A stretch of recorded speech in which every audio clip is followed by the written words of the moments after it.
is the greatest moment in my life. Hey, yo! Bobbity boopity.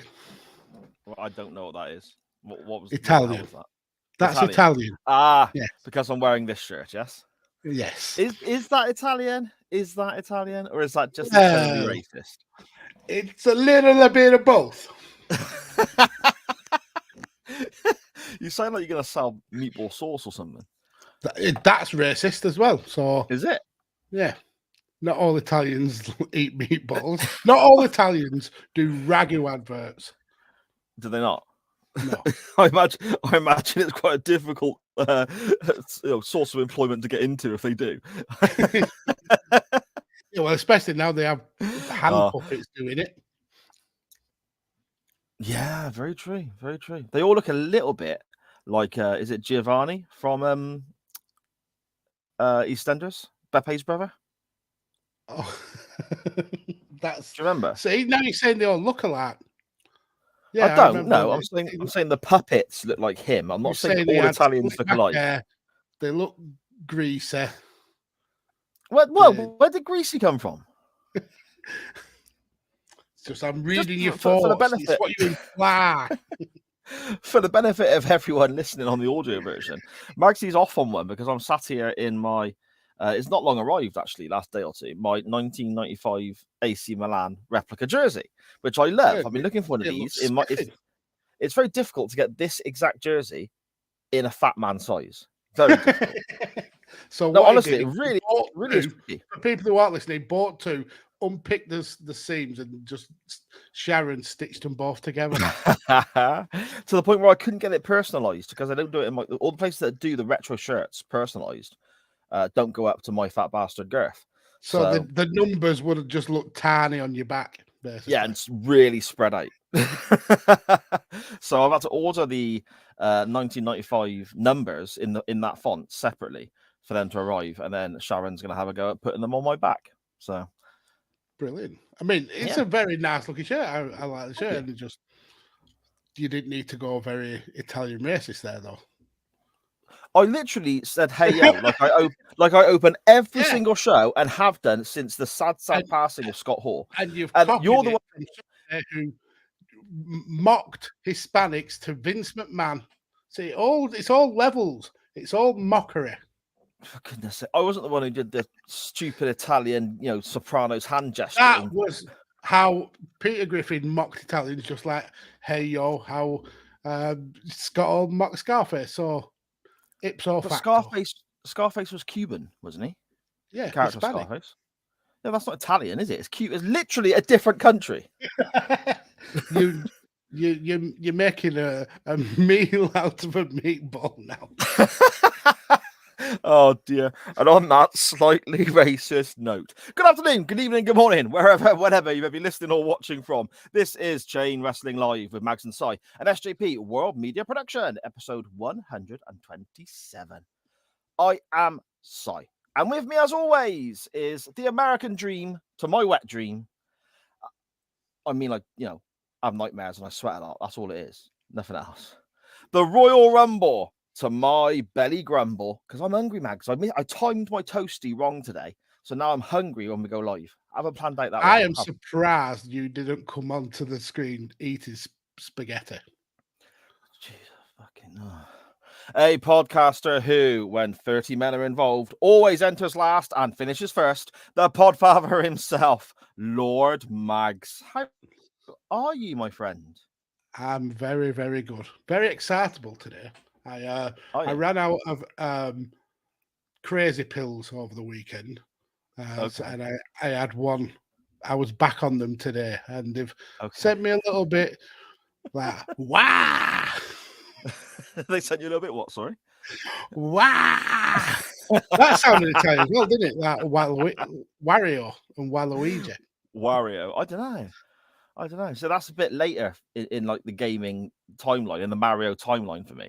I played Mario Bros. 1. No, I played Mario Bros. 1. Loved that. Mario 2 was all right. And then Mario 3, I think, is one of the best computer games ever made. Oh, it's brilliant, yeah. Yeah. Then I played Mario Kart, as everyone does. And that's kind of it for me, really. Oh, you've missed so much. We've got plenty to catch up on. Mario Kart Double Dash on GameCube is immense. Is it really? Yeah. Oh, okay. See, they brought out a Mario game. I don't know if it was for the Super Nintendo or the Nintendo. Oh no, for the one with the little stick. What's that? The N64. Yeah. Yeah. The controller looks a little bit like a taser from the old 1960s Star Trek, doesn't like it? A trident. Yeah. Yeah. And that one. I think you meant phaser. Phaser. Okay. And that one, it went all 3D, and you could run in all different directions, and that just blows my mind, man. I can't deal with that. A 3D game blows your mind. Yeah, I like to go backwards and forwards, up and down, and that's it. To you, there's only 4 directions. Literally, a proper platform game that's how it should be, and you travel from left to right. So you start the game there, and then you end when you jump on the little flag. That's how a platform game should be done. Just wait till you discover Tomb Raider. I've played Tomb Raider. Didn't like that. Couldn't get the hang of that. I thought Echo the Dolphin was tricky initially, and now when you can go in all different directions, holy crap, blows my mind. Shocking. Absolutely. Benny Mac from the Game Junkies podcast will be so proud when he hears this. He won't. He'll be ashamed. He'll be absolutely ashamed. He will. He'll just be rolling his eyes like, oh God, he's off again. Magsy, who do we have joining us and saying hello in the chat early doors? Well, firstly, we've got the turncoat himself, or one of several turncoats who we will speak about later on. Dan Griffin in early doors saying he can't believe Sonic and Cody won. Now, I knew this was coming from young Daniel because he's not a Cody fan, is he? He's a hater. I think it's easy to call him a hater. But I put it to him that although Cody does win, spoiler alert, this Royal Rumble has very little to do with Cody. There's so much that goes before that, and Cody basically just picks up the pieces and cleans up. So this isn't Cody's Royal Rumble. This, I would say, it's more Gunter's Royal Rumble than Cody's Royal Rumble, but we'll get there. Do you want to start being racist about Germans now, or? Well, he's Austrian, so there you go. They ain't got a good track record, have they? Germans who might be Austrian. Or Austrians. He's not German. He is Austrian. Yeah, okay. And Dan continues. He says, if anything, this is proof that the so-called super secret group chat doesn't exist. It's this result. I'm going to go and do my own podcast with blackjack and hookers.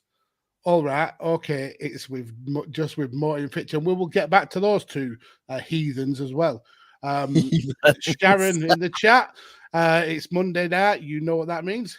Good evening, Sharon. I hope you enjoy your return gift.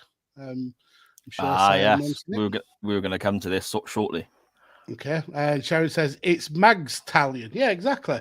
Part Italian, part moron. Okay. Connor in the chat, hello sir, how are you? He's saying hello Mags and Sar, proud to say the SJP FPL league is growing, can't wait for the football season to start. I have decided to not enter any fancy football leagues this year because I always end up giving up on them after about a month or so and never change the team. So why waste my time starting one up in the That could be an interesting experiment in itself. Pick a team for the opening day and see where you finish. And if you do like fancy football, definitely check out Elite FPL with Steve-O. I've been kind of catching up with some of Steve-O's videos and his streams, and he very quickly gets you excited for the new football season. Because he rants about anything but football, usually. It's like this is a wrestling podcast, apparently. Allegedly. Scottish Dan in the chat. CWF, evening all. How are you, sir? Connor then says, Sai's wearing an AC Milan shirt. He may have to buy a Pulisic one here soon. To be a mediocre American footballer. Yeah, that's good. You'll do well. Fun fact. Yeah, I think he will. The standard's not great there. Fun fact of the day, it's considered rude to cut your spaghetti in Italy. Someone who I follow on TikTok, it's an English wife and an Italian husband, and she's always doing things to kind of like see his reaction, and she snaps the spaghetti. and he goes absolutely mental. Oh God. Okay. Ben in the chat. Hello, Ben. Hello, from Rant Masters. Did someone say ranting? No. We're placid on this show compared to you guys. So no ranting here at all. And Sharon says the chessboard is epic. Also loving everything else, especially the pen. Big thanks to Mrs. Maggs. Yep, she's the star. She's the star of this. No, not the pen. The pen's mine. I messaged Mr. Maggs. Okay, a little bit of background for everyone who's unaware. We had a fantastic parcel arrive from Mr. and Mrs. Maggs, and it's Mrs. Maggs is doing some what's the stuff called? Resin work, isn't it? And making and it's fantastic the stuff she's made. One of the items is a chessboard with a chain wrestling logo incorporated into it, and obviously it's not just black and white. There's different colored pieces. Like it looks freaking brilliant. I love it. And then there's a few other items as well. There's a couple of little domino kind of efforts and so on. And then there's this brilliant. Yeah, well, they're great. I just but the pen is amazing. And I said to Magsy when it arrived, because Sharon was out to the house when I opened this, I said, I'm going to hide that pen. I'm having that. I'm not going to let her know. But as always, I forgot. So Sharon got to see the pen, and now it seems that she's claimed it for herself. I will send you a pen. Oh, thanks, mate. It's fast. Thanks. No, honestly, thank you very much to you and Mrs. Maggs. It's amazing. I mean, there is not one a bit of my work has gone into that. Mrs. Maggs wouldn't trust me to. No. But yeah, I'm glad you like it. Yeah, it's awesome. Pass on our thanks as well to Mrs. Maggs. It is some brilliant work, mate. Really good stuff. And when will Charlie be destroying you at chess then? I don't know if Charlie will have the patience to learn. I hope she will. But I fully expect Liv will beat me, because Liv has a habit of learning how to do something and then getting better than me and beating me. So, but yeah, I look forward to, hopefully teaching the girls how to play chess if they can tolerate my teaching style. And then them teaching you. And then they beat me, yes. Yeah. Charlie, if she did have the patience to do it, would have never ended up beating me as well. So that's brilliant. Yeah, it is just the way it goes, mate. It is the way it goes. Maxie, how you been, mate? How's your week been? Yeah, it's been good. The weather has been on and off, hot 1 minute, then absolutely pissing down. But yeah, I've had a jolly good week. Yourself? Yeah, it's been okay, mate. It's been okay. It's a week of change in our house, and as people know already, I don't like change. Is it the yearly bedsheet changing? No, I mean, first of all, the change is going to incorporate what we spoke about previously, where literally the bedrooms, as opposed to bed sheets, are going to be changing, because we've got a bit more room now, and we can move things around, and me and Sharon can go back into the main bedroom, which means I get a bit more space to record in, because this is literally the walls here and so on, which is going to be nice. I can set up a proper little section in the corner for me to work in. All of that is going to be hard work. It's going to be grief. It's going to be hassle. Not looking forward to that. But when it's done, sound. But there's been another change in our house, Mr. Maggs, and it's something that I've always took for granted in the last few years, that this particular item has been in our house. Sharon bought a new toilet seat. Okay.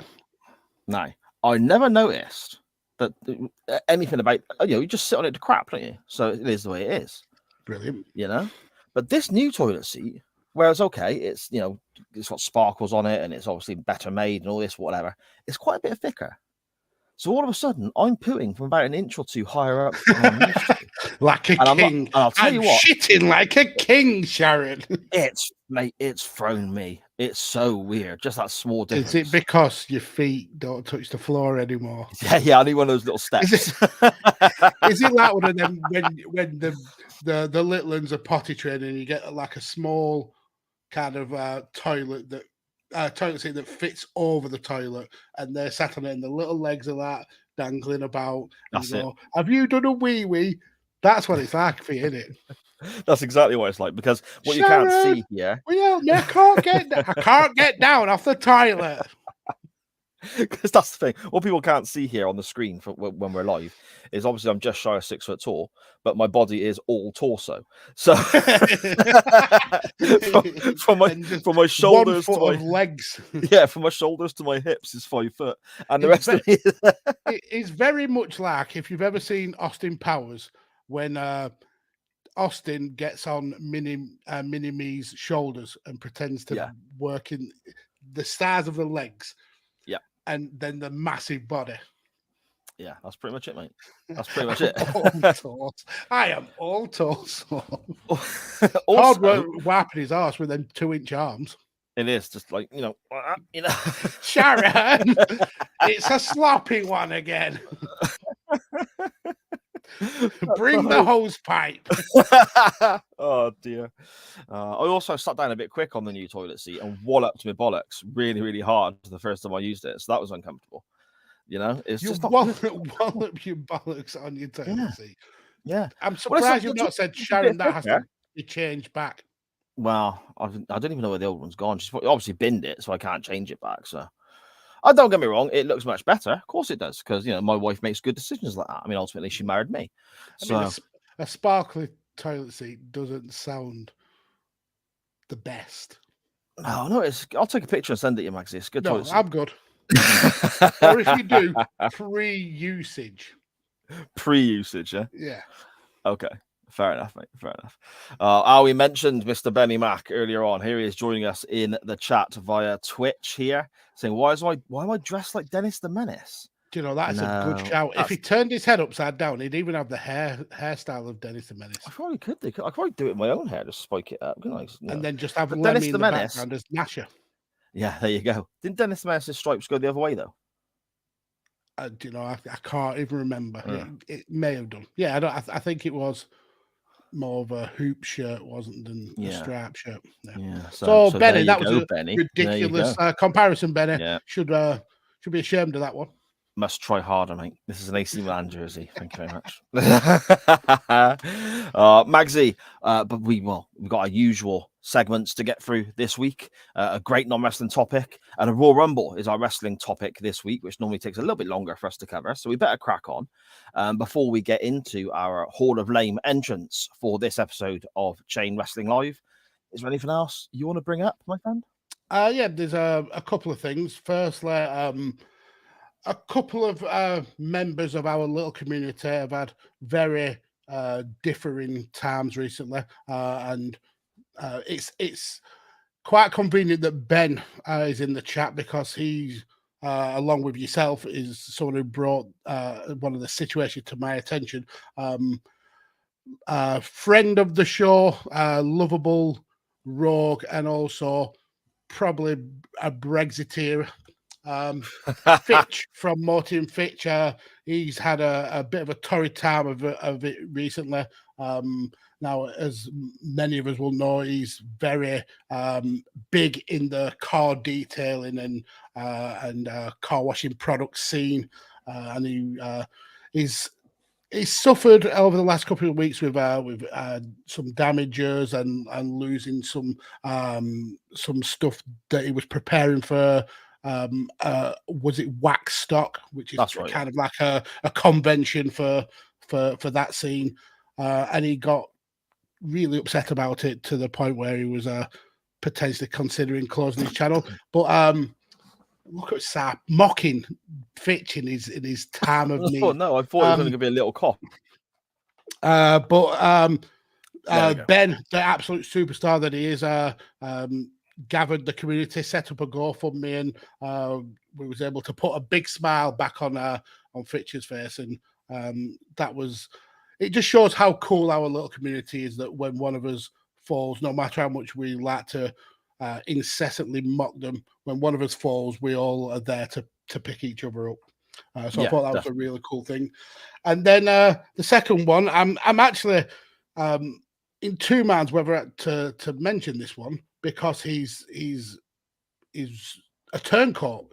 He's revealed himself to be an absolute turncoat. So today, one of the newest, but also one of the more important members of the CWF, someone who's who's contributed to this show massively with his artwork, King Pig's Bladder. It's actually his birthday today. But what is he doing to celebrate his birthday? Is he hanging around with the team that basically put him on the map? No, he's not. He's recording with that fucking Dan Griffin and that shitty Morty and Fitch podcast on a Monday. How dare he? How dare he? I hope you get the shits, Pig's Bladders. But really, and your toilet seat's too high for you. Yeah, and I hope you whack your bollocks on the toilet seat as well. But no, in all seriousness, I'm sure he'll listen back to this or catch up on the audio podcast. But yeah, I hope you've had a great day, sir, and thank you for everything you've done. It's been amazing to have you involved with the show. So happy birthday, sir. Yeah, 100%. I mean, not all graphics make it to the show themselves because he makes so many and he's so brilliant at what he does. And various other shows, UTT, Bang Bang, the Morty and Fitch podcast, obviously, he contributes to those as well. Just with images that get shared around Twitter. And the guy, his artwork, Photoshop wizard that he is, of course, never fails to make me laugh. So yeah, fantastic work. I'm not going to lie, to be honest, that completely took me by surprise there, Maxie, because when I said, is there anything else you want to talk about? I actually meant, should we go to chicken news? I didn't think that you were going to go into... I mean, here's you presuming that we had some chicken news. I can see it there below my... Oh, shit. Okay, then. Here's chicken news. Chicken news with Mags, only on Chain Wrestling. So, if we go back a week, when there was no chicken news to be had, I mentioned that the farmer who I get my chickens from, he's been struggling to source new chickens because I think he said that the demand has been so high that he's struggling to keep a supply of point of lay chickens. But on the Wednesday, just a couple of days after recording with Sa, he messaged me and said, you can come and pick up some chickens today. So fantastic. Me, Carlos, Thea, and the wife went over and we quickly picked up our new chickens. So I thought, let's have a look at these chickens now. So this one we've called, I think this one is Archie. Obviously, we know Archie is a boy's name, but that's because I've got a grandson called Archie. The one eyeball in the screen right now, we've called Charlie after Si and Sharon's little girl and soon to be chess prodigy. The elusive one at the bottom there, the wife has claimed that one, so that one's called Baby Lou, and then this one at the top here is the one that Carlos has claimed. That's his new favorite. He hasn't named it yet though, but yeah, so we have some new chickens. So 8 fantastic. Chickens in total now. 8, and see, you were saying that you got too many eggs as it is. What are you going to do though? Do you know, we've got these chickens aren't ready to lay yet. It'll be about another 6-7 weeks before these are able to lay. And there is a bit of chicken bullying going on because ironically, chickens have a pecking order, even though and 2 of the older chickens are bullying the little chickens a little bit to get them in line. So egg production has come down a little bit because chickens get when they fret or they get stressed, they stop laying eggs as much. So, but that'll pick up. After that, I have no idea where we're gonna use so many eggs. I may have to send some down to Gloucester. Do it, man. Do it. Yeah. Do you have to, when they're laid, do you write the date on the shell as to when they were laid? So we box them in order. Ah, okay, yeah. Clever. Yeah. I mean, not really. It's just that box is full. Fill another box. Fair enough. Okay. A comment there from Mr. Benny Mac in the chat with some chicken names for you, Magsy, if you ever get stumped. Well, I was adamant with the wife. This is the end of my chicken purchasing, and then within 2 or 3 days, I was like, when are we getting some more chickens? Oh my goodness. You're going to be asleep in the pen soon, and they're just going to have your house. I would happily sleep in the pen with. Oh, that sounds wrong. I won't finish that sentence. Future chicken names: Bradley, Cooper, Hen Solo, Cluck Raider.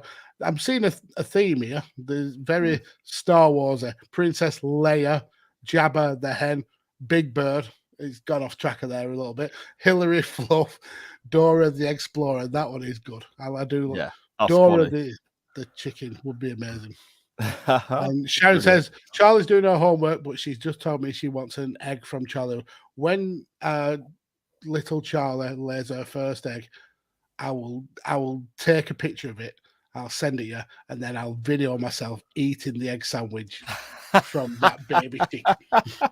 Because it's the closest thing you're going to get. Because Bernie's a long old way away to be sending something as breakable as an egg. Oh, dear me. Magsy, I suppose we'd better get on then and chuck some crap away into the old chain wrestling Hall of Fame, I suppose. Seems like ages since we've done one of these. Well, it has since one of us was scarving. So, yeah, let's do it. The Hall of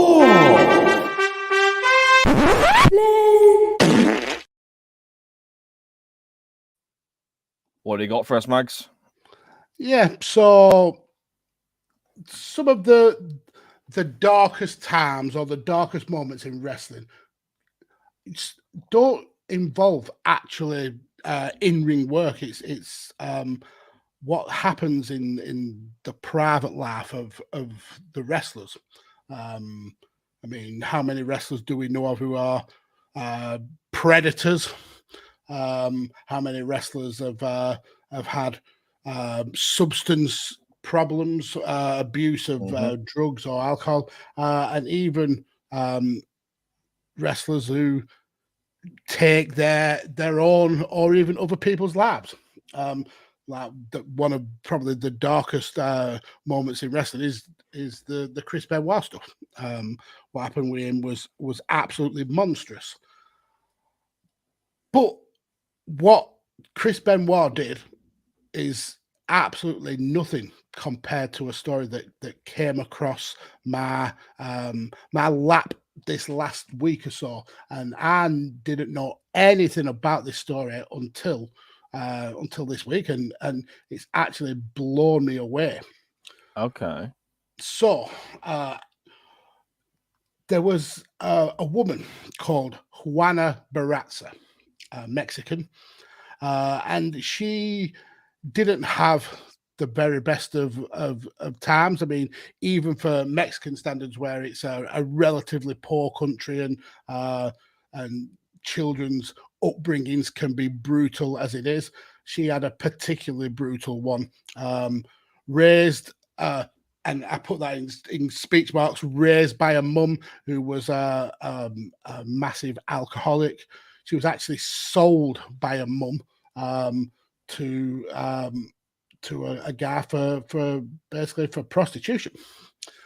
So yeah, she had a horrific start in life, but she turned it all around, and she eventually ended up being a wrestler, what they call in Mexico a rudo. I think their terms are rudo and technicas, which is like goodies and baddies, because in Mexico it's kind of like Japan, where wrestling is seen more as a sport rather than entertainment. It's essentially a way of life.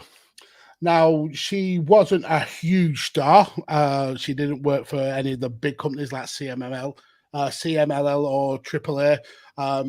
She was more of a regional wrestler. So during the day, she would sell popcorn at the local stadiums, and then in the evening, she would be a wrestler. Now, that kind of seems like it doesn't fit into Hall of Fame, but it's what she did at night that that kind of elevates her status, I suppose. So between the years of 2003 and 2006, Baratza murdered a lot of people. Elderly people. She managed to get hold of a list of elderly people getting government assistance. She conned her way into their buildings and into their labs, and most of the time she would strangle them, whether it's with a phone cable or anything she could find lying around. She went around essentially strangling elderly women. Now, the police really struggled to find out who had done this because they assumed that this was a male killer. And it turns out that it wasn't. It was this Juana Baratza. When she was finally caught, she had just strangled an 82-year-old woman to death with a stethoscope. And then she was caught by someone who was renting a room in that woman's house, who called the police, and the police was able to catch her. When she was questioned, it became very apparent that she had a hatred for elderly women, and the reasoning for these hatred was that she had such hatred towards her mother, who was an elderly person at that time, that she kind of transported her feelings towards her mother onto these older women, and basically took it out of them. By the end of the sentencing, she was convicted for 759 years in prison, and it is estimated that she has killed over 50 elderly women in Mexico in a 3-year spree. So today's Hall of Fame, a very, very dark one, and it's Juana Baratza, the elderly murderer. Yeah, that is a dark situation, isn't it? It's, yeah. I had heard of this. The name I wouldn't know, the details I wouldn't know, how long she got sentenced for I wouldn't know, but I was aware of this Mexican lady serial killer, basically. So yeah, it's definitely the Chris Benoit situation is obviously horrific, hideous, terrible. All the stuff that everyone always attaches to that whenever they have to discuss it for whatever reason, there's words that always tend to be attached to that statement. To turn around and say that something is potentially worse shows just how bad that scenario is, I think. So yeah, very dark, scary situation. And it just goes to show that you never know, do you? I suppose, especially with regards to Mexican wrestling, it ties in quite well. You never know what's behind the mask, I suppose. You never know what goes on behind closed doors. Exactly. So it's just brutal. Absolutely brutal. Blows your mind, doesn't it? Absolutely blows your mind. Mine is not as dark as that. Come on, here comes the lightener, the comedy. Well, I don't know if it's even that light, to be honest, because it's another masked wrestler, and it is a bit dark in certain aspects. But here we go. This is going to be a little bit of a contradiction as I explain it, because certain aspects of this individual and certain aspects of this particular character in wrestling, I really enjoyed. But the more I thought about it, and the more I looked back at certain things, and the more I scanned back on the internet and made a couple of notes here and there about the whole duration of this individual, the more I realized so much of it just doesn't age well, and so much of it there's no other way of wording it. It just sucks. I want to put forward the Fiend, Bray Wyatt, as an entrant into the Hall of Fame, and I'll tell you for why. It's not necessarily Bray Wyatt himself and the way he portrays the character. When Bray Wyatt first appeared on our screens, he was the NXT version of Bray Wyatt. He was the cult leader, I guess, was the way you looked at it. I loved that version with the Wyatt family and everything. I thought that was superb. Obviously, he went away. When he came back, we started having the Firefly Funhouse vignettes. Fantastic television. Absolutely superb. And then there was always that darker side to the character, even before we started seeing the bits of the Fiend and pulling back of the curtain a little bit to see the other side of this almost kiddies TV style television presenter, I guess, is what they were going for. I've got no issues with any of that. No issues with Bray Wyatt's performance in that role at all. My issue is when he starts to actually wrestle as the Fiend. Because all of a sudden you realize this is actually pretty shit and pretty damn stupid. Mm-hmm. He's got this alter ego of the Fiend who apparently has superhuman power, endurance, can do all this supernatural bullshit to win matches and so on. And then he barely won because he did lose a great deal as the Fiend. And then secondly, he would also revert back to the Firefly Funhouse, Bray Wyatt, to wrestle very important matches in his jumper and, TV presenter style gimmick. Well, if he's got this alter ego, who in theory is all powerful and all, conquering, he could revert to that. There was just a lot of booking decisions with regards to the Fiend when it got to the wrestling aspect that I just look back now and think that was bullshit. This was inspired, funnily enough, by a match on the card that we looked at today, because you have Bray Wyatt taking on Eli Drake, or what's his name now? LA Knight, isn't it? LA Knight, yeah. Yes. In some Mountain Dew black lights out bullshit sparkle match or some crap. And it's bullshit. It's crap. And I appreciate it's done for the advertising aspect. But even that is nonsense. They're trying to tell us at one stage that when the match finishes, they're trying to tell us at one stage that this mask that appears on the Fiend's face has grown there. I think it was Corey Graves that came out with this nonsense, rather than he's just put a fucking mask on, which everyone's aware of. Even young children aren't buying into this shit. And then you get the knock-on, the ripple effect from this. And again, the performance of this individual, absolutely fantastic. And I'm a big fan of them. But the fact that it affected their career in the way it did when they were a star and a champion before all this already says a great deal. And that's how it affected Alexa Bliss. Because for a long time, Alexa Bliss was dragged into this spiritual, is she Sister Abigail, is she not? All this kind of crap, to the point where even when she's reverted back to her, not completely normal Alexa Bliss character, but she's reverted back to Alexa Bliss away from the Fiend. At this pay-per-view we're looking at today, Royal Rumble 2023, she's still got the Fiend playing videos in the corner and dragging her out and all this sort of stuff. And I think it's almost like they had the things with Kane that worked for a period of time. They had the stuff with The Undertaker that was obviously ran for decades and worked really well. But the difference is they moved on, and The Undertaker especially went on to have a fantastic in-ring career towards the end of the streak and the end, his matches as the dead man, but way back in the 80s, early 90s, whatever, they were what they were. And that was a different era. We've now got an era that the work rate is more focused upon, and The Undertaker developed and changed and put on great matches. Bray Wyatt almost seems like he's gone the other direction. And I look back at anything that the Fiend is involved in now, in ring. I mean, the Hell in a Cell match that had to be stopped, for example. Come on.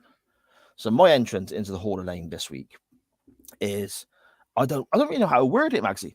The misuse of the Fiend, the awful in-ring aspect of the Fiend. I'm not 100% sure, but my Hall of Fame entrance this week to go along with this Mexican serial killer is the Fiend in some form, shall we say. Two very different picks. I agree with you, and I think for me, the two biggest problems that Bray Wyatt / the Fiend had was, one, Vince McMahon didn't understand what Bray was going for. We've mentioned about Vince Russo having brilliant ideas, but then when you filter them through Vince McMahon, that's what makes them stand out on TV. But Vince McMahon is now so out of touch that he doesn't work well as a filter for me anymore. And then Bray Wyatt is so creative that he needs somebody to filter that creativity sometimes. And Vince wasn't the guy for that. So a lot of the Fiend stuff didn't work. And then the second thing that that really it ticked me off about the Fiend a character like that wouldn't go for a world championship. No. That wouldn't be their aim. There was no need for that character to be in the championship hunt, because you want to make a character, a creature that is unstoppable, and then you fast track them into the title picture. That character then should be champion for a long, long time. And it clearly was never going to happen the way WWE hot shot of the title around that period. So he was always going to lose, and then lose the mystique of the Fiend. So there was a lot of mismanagement there. It had the potential to be an all-time great gimmick, but the mismanagement just killed it off. Absolutely killed it off. Yeah, totally. Probably worded much better than me. To be fair, Max, you got what I meant a lot clearer than I did. So thank you very much. But there you go. There is your slightly more serious this week entrance into the Chain Wrestling Hall of Fame. We have, remind me of the lady's name again, sorry? Juana Barraza. Yeah, and her serial killing Mexican exploits, and the Fiend and his, I suppose, career killing exploits, potentially. There we go. Should we dive into the chat quickly and see what people are saying before we get on with our non-wrestling topic, Mags? Yep. Firstly, Sharon saying, "Oh, Charlie chicken." Yep. As soon as we got the new chickens, I said to Lorraine, we need to call one Charlie, and she fully agreed. So yeah. And Charlie actually stands up to the chicken bullies as well, which is a good thing. Brilliant stuff. Chases them back. So probably quite like the human Charlie. Then Benny's come back with some chicken names. He's also given me an eBay link, but I can't open it on StreamYard, so I'll have a look at that when I finish Benny. But he's come with some more chicken names: Chick Jagger, Cluck Norris, Agatha Christie, Jennifer Aniston, and Yoko Ono. That last one is an abomination. Absolutely abomination. Jennifer Aniston, I quite like. That's quite cool. Connor says, this sounds like the female and Mexican variation of the Night Stalker from LA in the mid to late 80s. Yeah, kind of. It's got the Night Stalker vibes. It's got Jack the Ripper vibes. Just over 50 people in 3 years. You say the female and Mexican variation. Wasn't the Night Stalker of Mexican descent anyway? I think it was Hispanic. I don't know if it was Mexican. Okay. Okay. But definitely was a man. Yes, it was. Benny Mac says Hall of Lame after dark. Yeah, we both went pretty deep in ours. Benny also says because Bray lost so many matches that he should have won, it became lackluster. Exactly. With a character like that, you need to keep up that mystique and that unbeatability. And it just didn't work. Once you lose that one match, the uniqueness has gone. To this day, Bray Wyatt should have beat Cena at WrestleMania 30. Oh, Magsy, have you froze there, or is that my internet? Let us know in the chat. CWF, is that Magsy frozen for you, or is it? Oh, you're back. I'm back. I have got an icon though in the corner, so that's fun. So I might go again. It's building back up now anyway. Yes, with Bray Wyatt and the match with Cena. At the time, he should have probably won it, but I think they did well to kind of run it back with the cinematic match that Bray and Cena had. That was superb. Yeah, really, really clever. Yeah. And that again speaks to just how creative Bray Wyatt is, because I don't think anyone else could have pulled that off. Benny also says Undertaker had a great run with Supernatural, but when it was needed, Taker won. Exactly. Taker, Kane all went on massive unbeaten streaks because they were just so dominant, and Bray never had that. Sorry, Maxie, even the Fiend. Sorry, the Demon Finn Balor. Mm-hmm. That's another same sort of time frame. That's another way of doing it. Finn Balor can lose matches and still look competitive, but then the Demon comes out once, twice a year. Shit hits the fan, and that character's protected. There's a way to do it, isn't there? Exactly. and that's why I said Vince McMahon has probably lost touch, because the Demon absolutely kicked arse on NXT. And when did the Demon first lose? When he came up to WWE. So there is that. With Bray, I think they tried to do less is more, but he should have won so many matches that he lost. Yeah, Ben is speaking so much sense. Connor says the Fiend had potential, they just never let it loose, and it was a shit gimmick. Yeah. Sharon, Mags is so shocked by that he's frozen. And Frozen Mags is better than Broken Hardy. Yeah, and speaking of Matt Hardy, he's been in a Twitter battle. I got a notification of him in a Twitter battle with Jim Cornette's lackey. Is he called Brian? Brian Last. Yes. Yeah, they've been going at it. Basically, Brian telling Matt Hardy he ain't got it anymore. So if you want a bit of fun, go and dig that one out. Connor said almost went down the true crime rabbit hole. Going to have to save that for later. What on Juana Barraza or the Night Stalker? Let us know which one you're looking at. Scott Stanley, less is more. Absolutely. They probably gave way too much with Bray. They put him in, or with the Fiend, they put him in matches and storylines that he didn't need to be involved in. Like I said, the world title, a character like the Fiend has no need to be chasing that world title. Yeah, exactly. You are always going to be on a loser when he's in a title scene. So it is what it is. Sharon says, I gotta say, it isn't a shit gimmick, it's a heavily mismanaged gimmick. There we go. Is awesome. Exactly. There we go. And Connor says he's going to be looking at Juana Barraza. Yeah, to be fair, there's not a lot of stuff wrote about it out there. You kind of have to piece it together from different sources, but it is quite brutal. Yeah, that's the chat all caught up with. Lovely stuff. Thank you so much, everybody, for joining in as we went a bit dark for the first period of our show here, Mr. Mags. But let's try and lighten the mood, shall we? When we go, I suppose, jumping two-footed into our non-wrestling topic this week. Let's do it.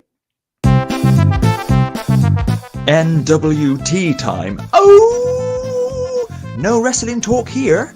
It's the non-wrestling topic. Lovely. Nice. Lovely. Nice. Ooh, lovely. Lovely.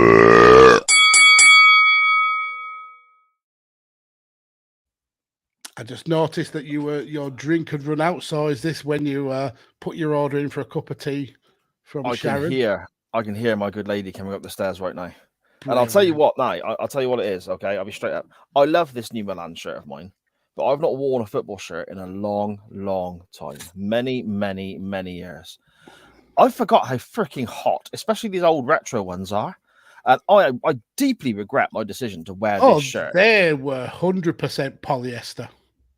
Yes, indeed. I am roasting. So I've already finished one beaker of my juice here. So my good lady is here now to refill it. And I've got my cup of tea as well, Maxie, as we dive into our non-wrestling topic. Spoiled. Absolutely spoiled. Bloody brilliant, isn't she? Eh? Bloody brilliant. And because of this distraction of all these wonderful beverages I'm being bought, I'm completely unprepared for our non-wrestling topic. I haven't even brought it up on my phone or anything, mate. Brilliant. Just classy as always. Shows how great and professional I am. Yes, our non-wrestling topic this week. We are looking at blatant rip-offs, I guess, is the term that is used. And it's inspired by something that, it's what came to light on Facebook or Twitter or somewhere recently. Oh, no, I'll tell you where it was. It was on the radio when we were in the mother-in-law's car the other week, and there was a different station on the radio to what we normally have. And it's something that I've known about for a little while, but it's funny that it was getting spoken about on a national radio station. And that was the song Come As You Are by Nirvana. Mm-hmm. A very, very well-known song, an excellent record as well, by the way. But it's a blatant rip-off of a track called 80s by Killing Joke. When you hear the intro, you'll just go, holy shit, how can they get away with that? So that kind of got me thinking, I wonder if the CWF are aware of any other blatant rip-offs or people stealing from ideas or creative or whatever from other people in different genres, whether it's music, film, TV, however it may work.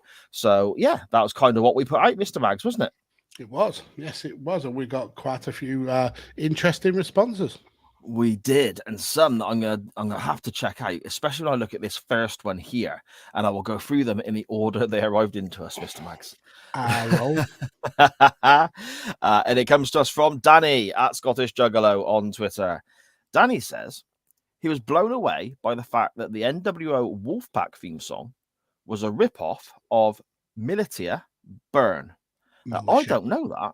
Militia, is that how you say that, is it?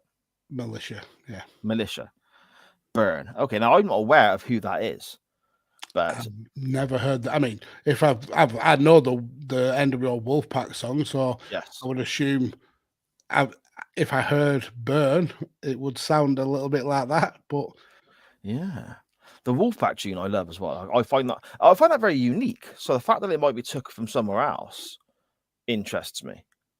You know, I mean, WCW were known to parody other people's songs. I mean, look at DDP.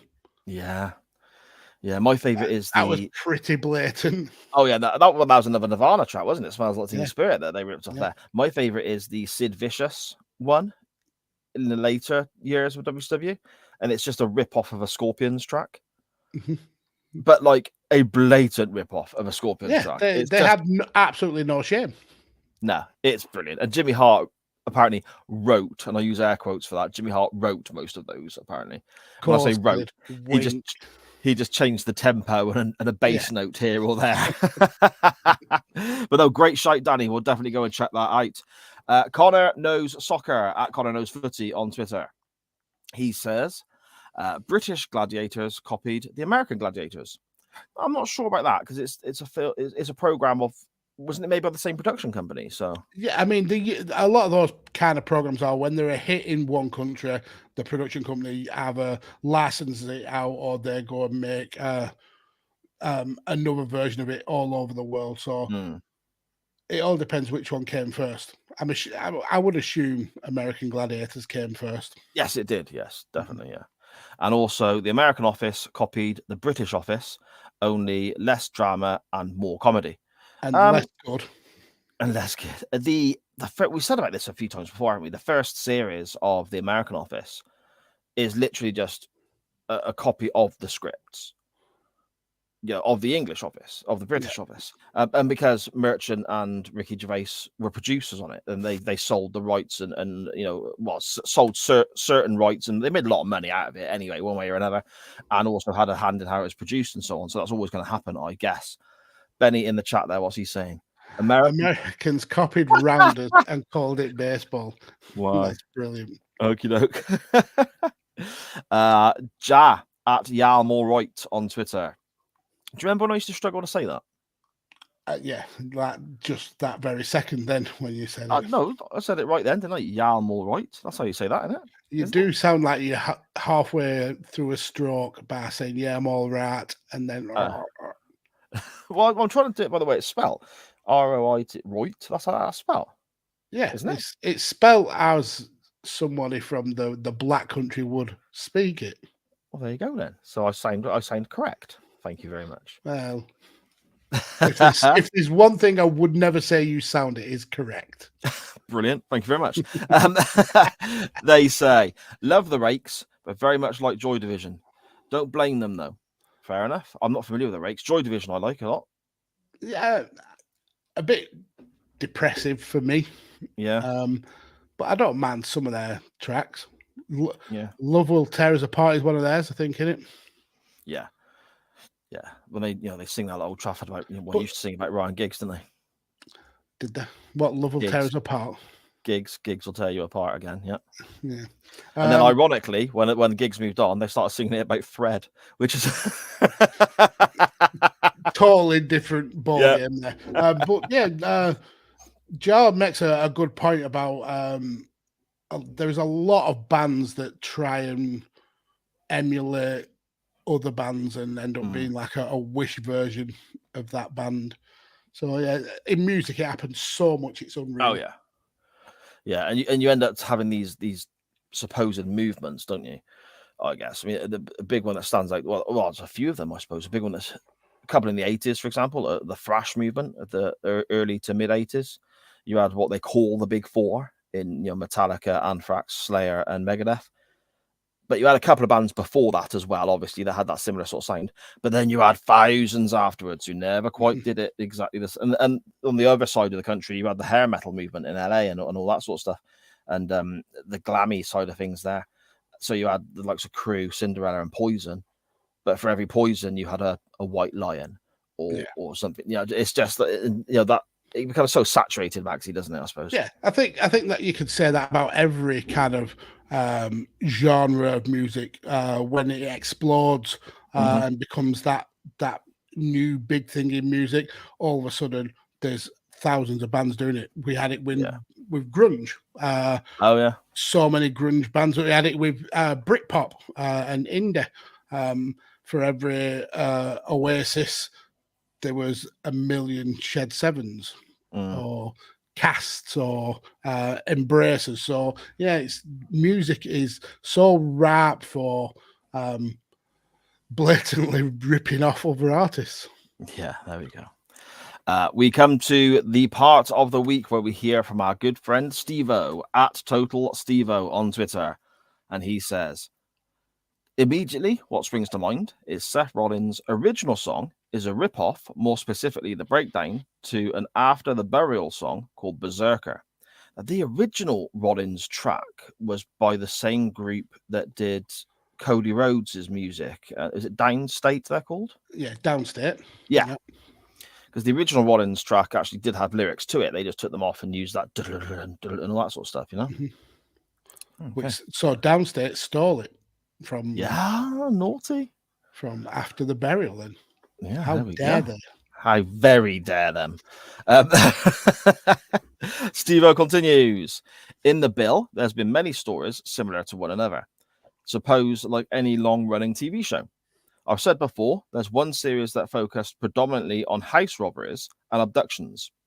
Every episode, virtually the same. It was bloody awful. A full series of the bill, and it's all about house robberies or abductions. Do you think they had like a separate division for that, and it was just about that division? Or... Jim Carver had been demoted from homicide to burglary. I know what Steve-O's getting at, though, because, again, you get successful storylines. I suppose it's very difficult to come up with original stuff as well. But you look at, I suppose, EastEnders, one of the massive storylines in EastEnders, with Dirty Den sleeping with one of his daughter's friends and all this sort of stuff. That sort of thing popped up again in, like, Coronation Street 2 or 3 years afterwards and all that sort of stuff. In soaps, if there's a big storyline in one, it tends to happen that over the next couple of months, other soaps will have a very similar storyline. Yeah, that's true. Yeah, it's a lot of copy. Yeah, I get you. From a comedic aspect, in Extras, Steve-O says, Andy Millman bribes a bouncer to sit in the VIP area. 60. I know Si will butcher that joke. Fair enough. I don't know the joke, so I'm assuming I have. I apologize, Steve-O, if that's the case. Anyhow, he sits down, and it's the same seat as when his agent sits outside the VIP section next to him. That's brilliant. That is brilliant. So basically, it spent the money for no better view. Right. Okay. Afterlife Series 2, Steve says, lots and lots of the same jokes were ripped from Extras, and a lot of the time I thought, hold on, that's been said before. Talking of Seth Rollins, in 2015, the Ascensions theme was virtually the same as Rollins. See, I think it was a bit different, but there's similarities, isn't there? Mm-hmm. Was it CFO at that time? Okay, yes. Or CFO $, whatever they were called. Didn't they do the Undisputed Era's tune? Because that was good. Yeah, Alistair Black's tune. There was a big spate of where they did. I think they did Glorious as well. Bobby Roode's tune. So yeah, they probably would have just copied the music and, like I said, changed up the tempo, speeded it up a little bit, changed the pitch, and pretending it was new. Yeah, there we go. I love this one from Steve-O as well. Seeing as I have on now AEW's Collision logo looking identical to WCW Nitro. Yeah, oh my word. that was done on purpose. Tony Khan Yes. said it was done as a homage to Saturday Night Wrestling. Yes, there you go. The old TNT. Yeah, and obviously both of those were heavily swiped from Nitro Nights, which you can hear on this network. Speaking of which, actually, Collision using Saturday Night's Right for Fighting on their podcast, on their show, swiped also from Nitro Nights and Scottish Danny's look at Nitro Saturday Night, WCW Saturday Night there. But we don't talk about that because I haven't fucking paid for it. And the delicious irony is that Collision and Nitro Nights probably get similar amounts of viewers or listeners. Maybe. Steve-O says, I don't think Collision gets that many. It's dropped by almost 70% in 2 weeks. Yeah, that's what I'm saying. I don't think Collision gets as many as Nitro Nights. No, exactly. So that's the competition isn't NXT or WWE. It's Nitro Nights. Yeah, there we go. Steve-O says as well, I just thought of a Bill story, which was identical, but didn't quite hit as hard the second time. So Jim Carver became an alcoholic, was very dark, upsetting storyline. About 2 years later, same story, but gambling. Didn't quite work as much, and in my opinion, just fell flat. Poor Jim Carver recovered from alcoholism, only just to fall into another vase of gambling. And Steve-O's there saying, "Oh, I'm not that bothered that you're a gambler." Poor Jim. No love there. Yeah. You don't seem as upset, mate. You don't seem as bothered by this addiction, so it's not hitting me as hard. Try harder. I'm disgusted at this comment. Is Mags a Chris Miles ripoff? No, he's a Mags ripoff. There we go. You got a bit of the Moyles about you, ain't you, really? Listen, we can trickle become enemies. Just that sudden change there, that tone of listen. Yeah, too far, Tony. Rob at UTT Rob on Twitter. This one's brilliant. This one's fucking brilliant. With the amount of former Huddersfield Town players that have been on the books at Ashton Gate, it's only a matter of time before Bristol City start playing in blue and white stripes. Amazing. See, Andy from Bang Bang, stop stealing Huddersfield Town players. There we go. Look, there we go. Dan Griffin at Dan Griffin 21 on Twitter. He says, Ring of Fire by Johnny Cash was first recorded by his sister-in-law, Anita Carter. Okay. Interesting. Didn't know that. Oh, wow. Torn by Natalie Imbruglia is a cover of an Edna Swap song. And I knew that Torn was a cover. Yeah. But again, I suppose covers are a bit different, aren't they? Because they're not rip-offs. They're not actually rip-offs. They're cover versions, aren't they? I mean, I suppose it depends. For me, if the original was a big hit and then someone else has done their version of it, I can kind of get behind that. But it's when the original isn't a well-known track and then someone covers it and it becomes a massive hit, and that song is then inextricably linked to that cover version. Can be quite annoying because the original creator of that song doesn't get the recognition that perhaps they should get. No, they get the fucking royalties, and that's what really matters. Well, yeah. And Natalie Imbruglia, back then in that era, she could do whatever she wanted. She was lovely. Dan Griffin continues. Red Red Wine by UB40 is a cover of a Neil Diamond song. Yeah. Yeah, I knew that, yeah. Funny, that came up on this new game show that me and Sharon are watching. It's a music quiz, but it's ridiculously difficult. And that was a question that we watched last night. So that's funny. Dan brings that up now, isn't it? He may have watched the same show. He may have. It's very difficult, though. When me and Sharon get a question right, we're really proud of ourselves. And it's not because we're stupid. It's genuinely difficult. Because Sharon's really clever. I'm pretty stupid, but Sharon's really clever. So when we get one right, it's like, we got that one. That's good. That reminds me of something I heard about someone who watched University Challenge. I love University Challenge. I think it's a brilliant show. But somebody watched it and said that they were just going to reply egg to every single question, and then eventually that will be the correct answer, and they can look really smart. I don't know if it worked. I can't remember there being an answer where it's egg, but brilliant. Yeah. See, Liv does something similar with, this is a different music show called The Hit List. Have you seen this one? No. On BBC? Okay, this one's a bit easier. It's not as difficult as the other one that's on like whatever other channel it is. But the one that you're on is called Popmaster, according to Sharon. There you go. Thank you, Sharon. Yes. The Hit List is a little bit easier. It's on Saturday night on BBC One. It's that kind of early evening entertainment kind of thing. Okay. And they have different rounds for different decades of music, and they'll play you a little clip, and you got to guess what song it is. Liv had a similar mindset in that whenever it got to the 70s, doesn't matter what gets played, she would just shout Slade every single time until and eventually, obviously, she got it right, and she was over the moon. Then. Brilliant! See, so it's a plan that works. Yeah, there you eventually. Go. Yeah, because it took a long time. I Love Rock and Roll by Joan Jett, Dan Griffin says, is a cover of a song by The Arrows. Yeah, I think I knew that as well, actually. Mm-hmm. Dazed and Confused by Led Zeppelin is a cover of a Jake Holmes folk song. Okay, I think that's the one that had a court case over it, isn't it? Is that right? I know Stairway to Heaven, they went to court over a part of the Stairway to Heaven. There was like real issues over that for a long time. But I think Dazed and Confused was the same. The thieving bastards. Yeah, see, I never liked Zeppelin. I knew there was a reason. Venus by Bananarama, obviously on a similar musical level as Led Zeppelin, is a cover of a Shocking Blue song. I mean, I don't think that Bananarama had much input in stealing that because they were very manufactured, weren't they? They were in that whole kind of Pete Waterman era. So they just sung what they were told to sing. Yeah, fair enough.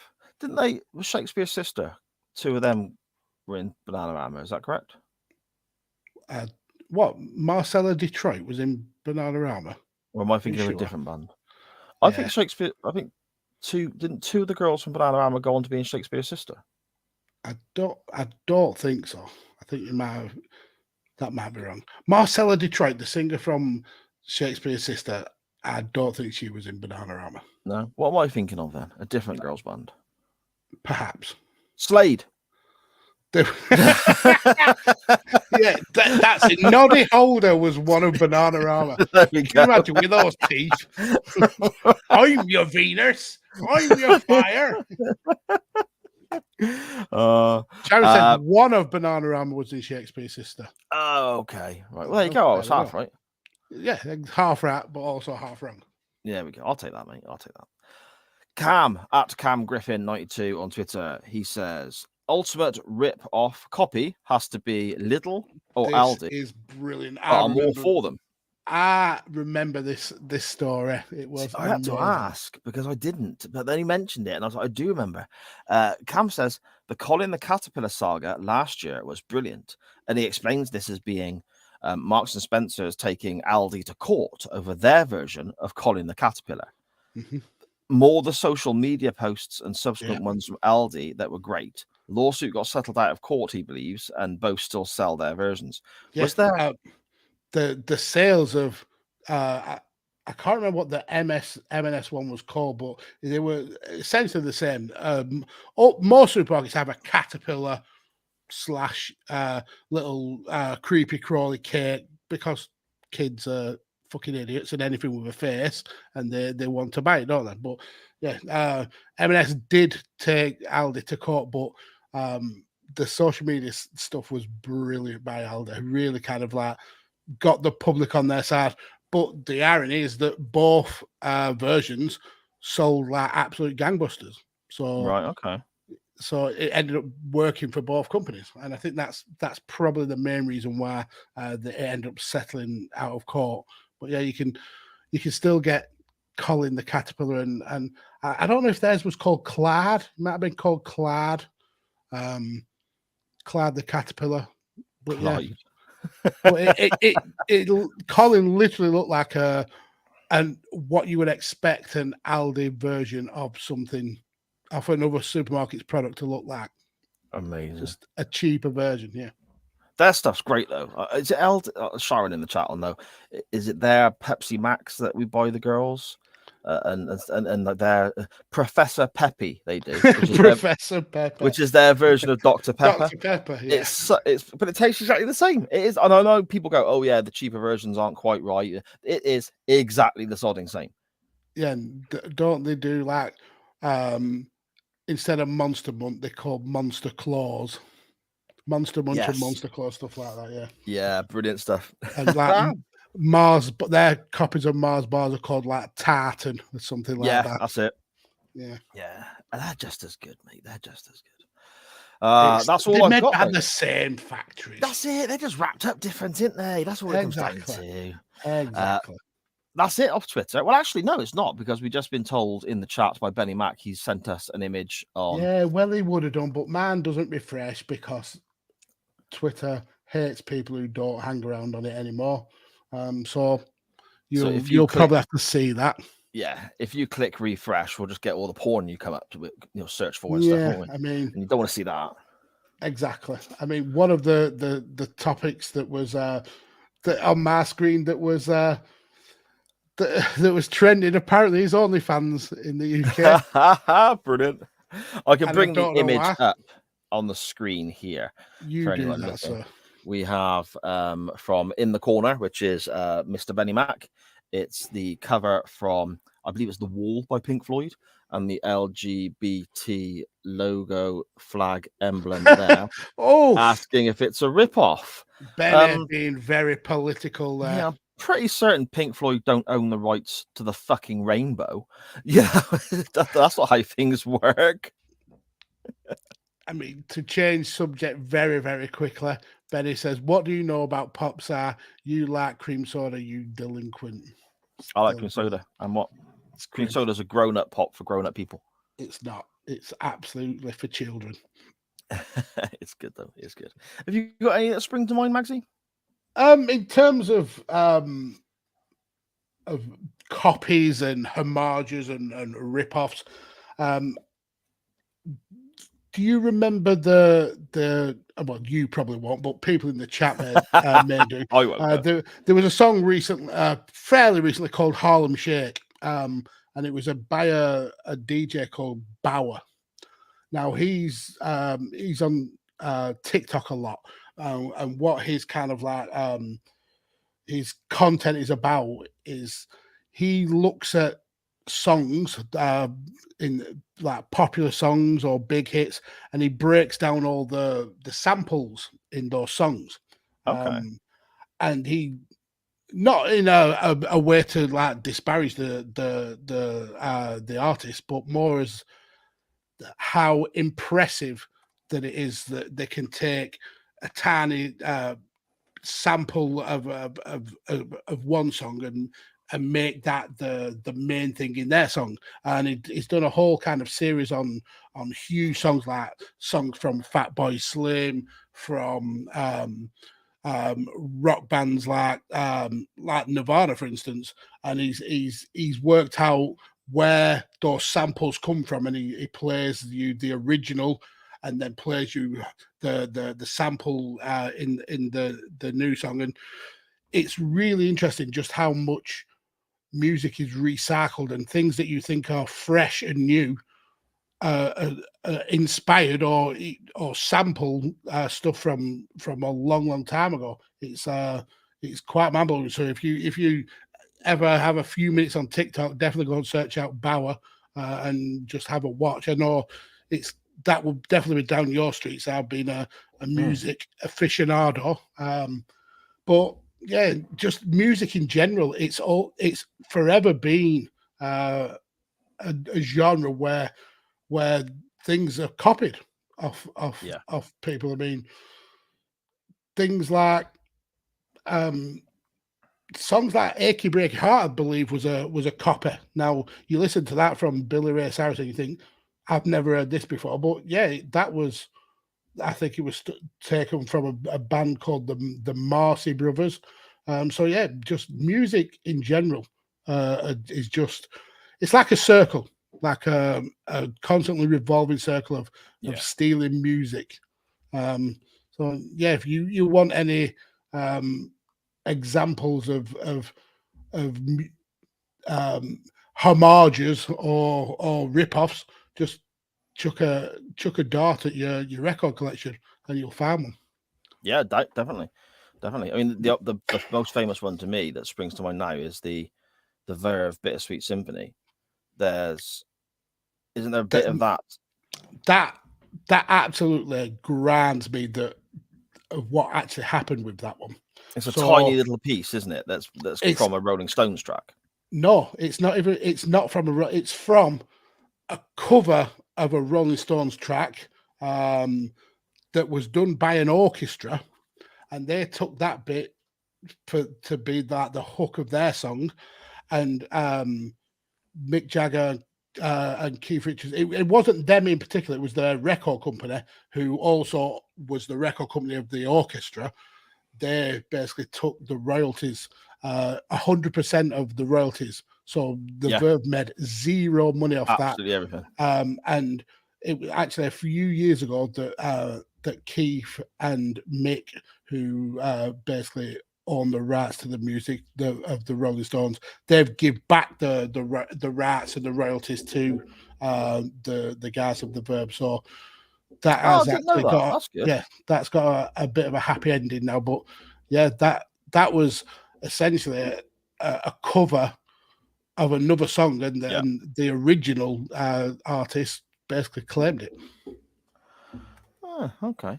I've got kind of a weird one for mine, a little bit of a reverse one, if anything, because everyone's aware, I like my music on, shall we say, the heavier side. And one of the biggest heavy metal bands of all time is obviously Metallica.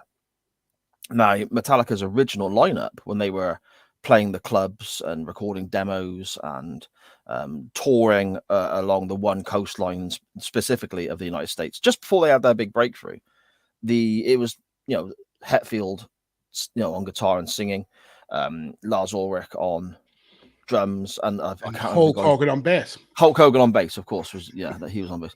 But the lead guitarist was Dave Mustaine, who is famous for Megadeth now.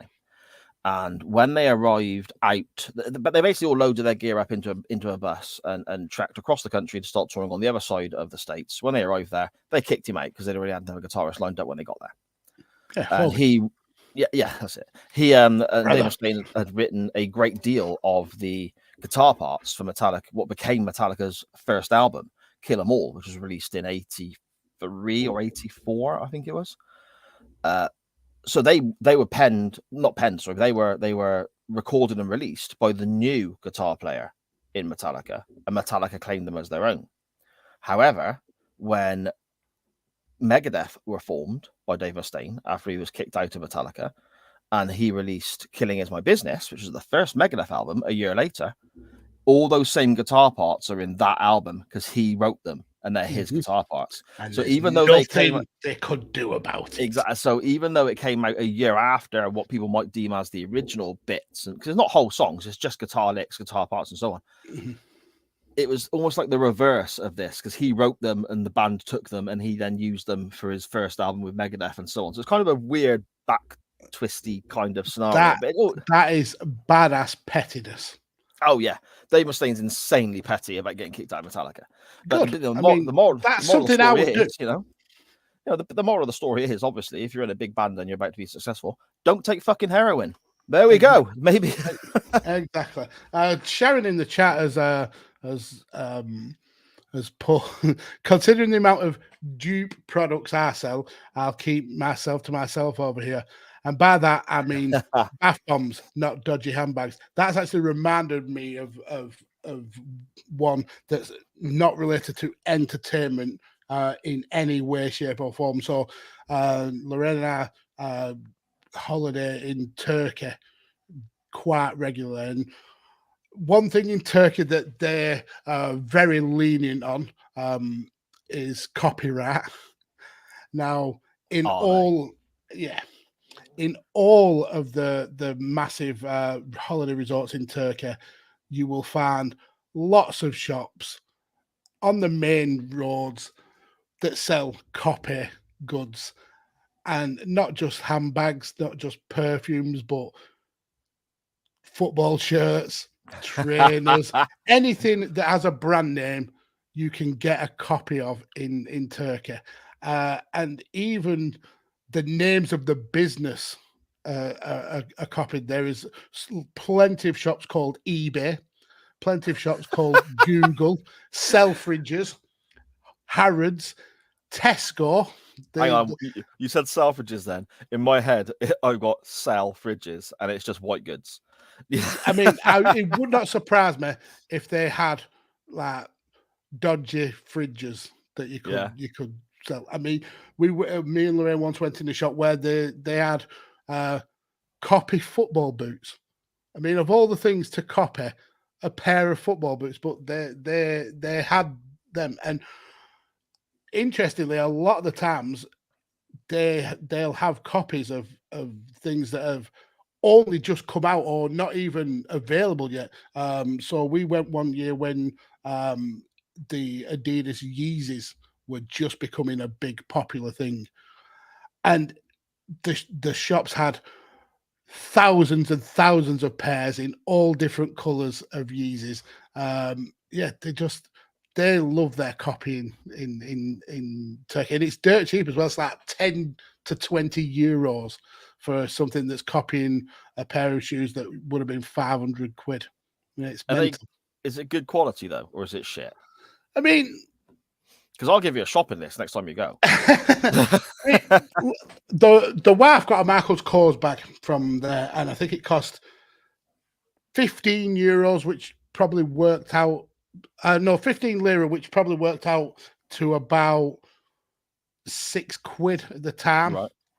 And I think she's still got it now. I don't think she uses it, but she's still got it now, and it never fell apart or anything like that.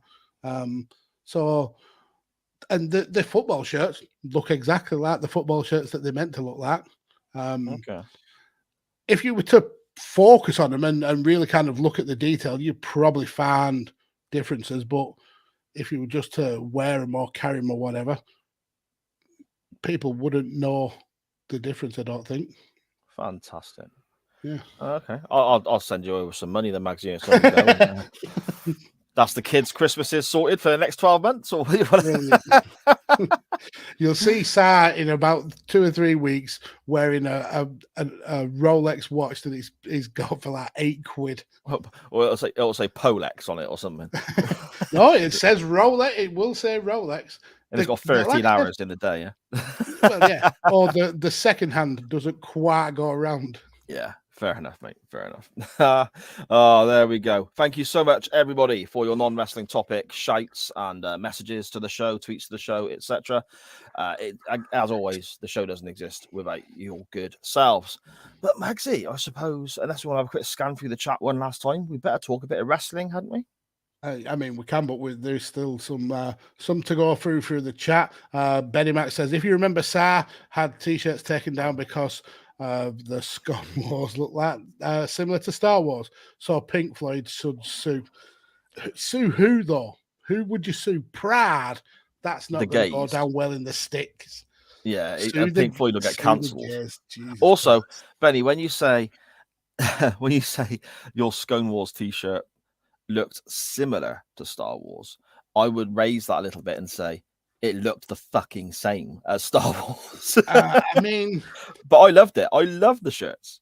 How many of the Chain Wrestling and SJP World Media T-shirts look eerily similar to? Oh, fucking loads of them. Loads of them.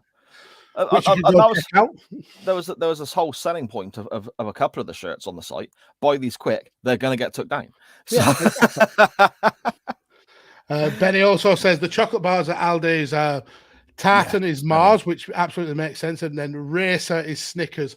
Now, for you young'uns, that probably don't make a lot of sense, but for us oldies, that's because Snickers used to be called Marathon, and a marathon is a long ass race. I only just got that. Wow. How many races have you eaten as well? What, as in chocolate bars or, athletes? Either or.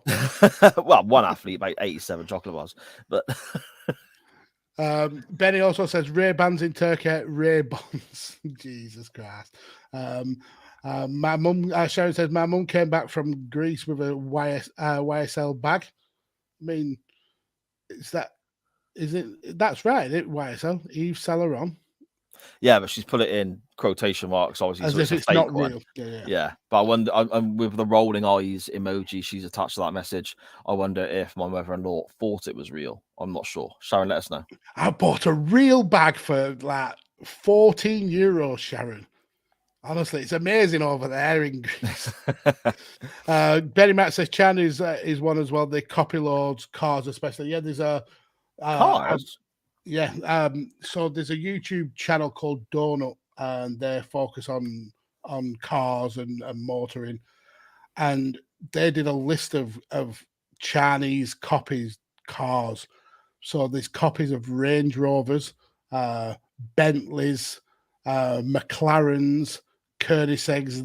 They if there is a popular car out there, they will copy it. And they're not the best looking quality as you would expect from China, but yeah, they look eerily similar because again they've no copyright law. Yeah, fair enough. Sharon says her mum got a Michael Kors bag a few years ago. It's a terrible copy, but decent quality. I mean, I'm not going to buy the real Michael Kors bag anyway, so she'll never know the similarities. Benny says, but it said Scone Wars. Yeah, exactly. It did look very good, to be fair. It did look really and good. Sharon said, no, she knew it was fake this time, which suggests that there's been times that she thought that it was real. I don't know. Maybe. Your mum may be gullible, Sharon. But anyway, that's the chat caught up with. There we go. If you finished insulting members of my wife's family, we'll move on. I mean, it's different to you insulting them, though, isn't it? So it's a change. Well, this is true. And lastly, we have Cam Griffin. Hey, yo, CWF. Hello, sir. Nice of you to join us as we just about enter our wrestling portion of the show, Maxie, I guess. Finally. It's only took 90 minutes to get there. Now I have to find the button. Let's get ready to rumble!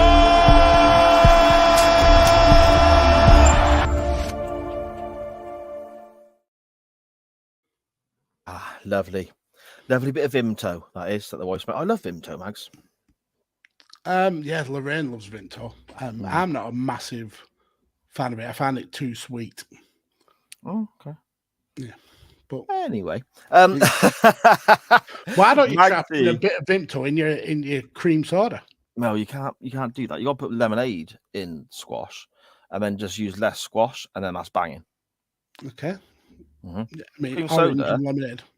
Yeah, but cream soda, that's like a vanilla flavor. You don't mix vanilla with like orange or blackcurrant, do you? That's rank. What are you doing? Oh, sorry, fucking lardy-da. Well, yeah, what would you mix? I didn't realise we had fucking Anthony Worrell Thompson up in the house. So would you happily mix like a vanilla drink with a blackcurrant drink? I don't know. I would try it. I was only making a suggestion, sir. Jesus Christ. All right, bloody hell. I didn't mean How dare you mix blackcurrant and vanilla? Those flavour profiles will never go together. I apologise, Mags. I didn't mean to upset you. Salt Bay Sar. Prick. Anyway, can we get on now and talk a bit of wrestling? It's up to you, sir. Shall we? Wait, let me just raise my pinky as I drink my water. That's a big bottle of water as well, isn't it? How cool is that bottle, though? It's like a miniature water cooler bottle. Yeah, it's a lot of water. Is that like a target? You got to drink that much during the day or something? No, I just get annoyed going back and forth to collect drinks of water. Fair enough. On that note, actually, here in the chat, Cam Griffin, Pepsi with literally any cordial. I'm not having that. Yes, that now I will agree with fucking Heston Blumenthaler. That is gin. I am not having that. But that was something in a non-wrestling topic a few weeks back, and Cam says he has Pepsi with orange squash. Well, Cam is a scruffy dosser.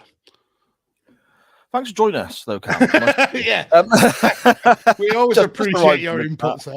There did used to be a couple of special edition Pepsis, a pineapple one, which was absolutely glorious, and a strawberry flavoured one as well. That was good. So, yeah, you might actually be right. I might have to eat my own crow here and say that, yeah, it might be good to mix Pepsi with cordial. Should we try it next week? No, let's not. Okay. Anyway, Maxie, you won the poll. I know. Jesus Christ. A Cody poll at that. Yeah, indeed. I'm surprised. Yesterday, we were over at my mother. That's when you know you've won so much in a row. I'm surprised you won.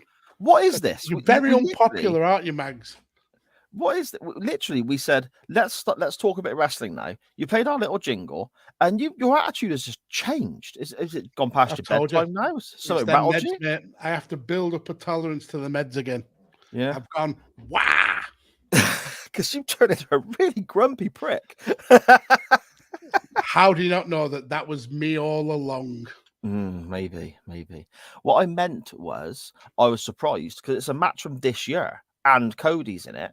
And I know that there's a couple of people who are not big Cody fans who vote in our poll. So I was surprised. So then, luckily, we've got a lot of other fans of our show who must be Cody fans. Even though I did say at the top of the show, I don't count this as a Cody match because he's in it.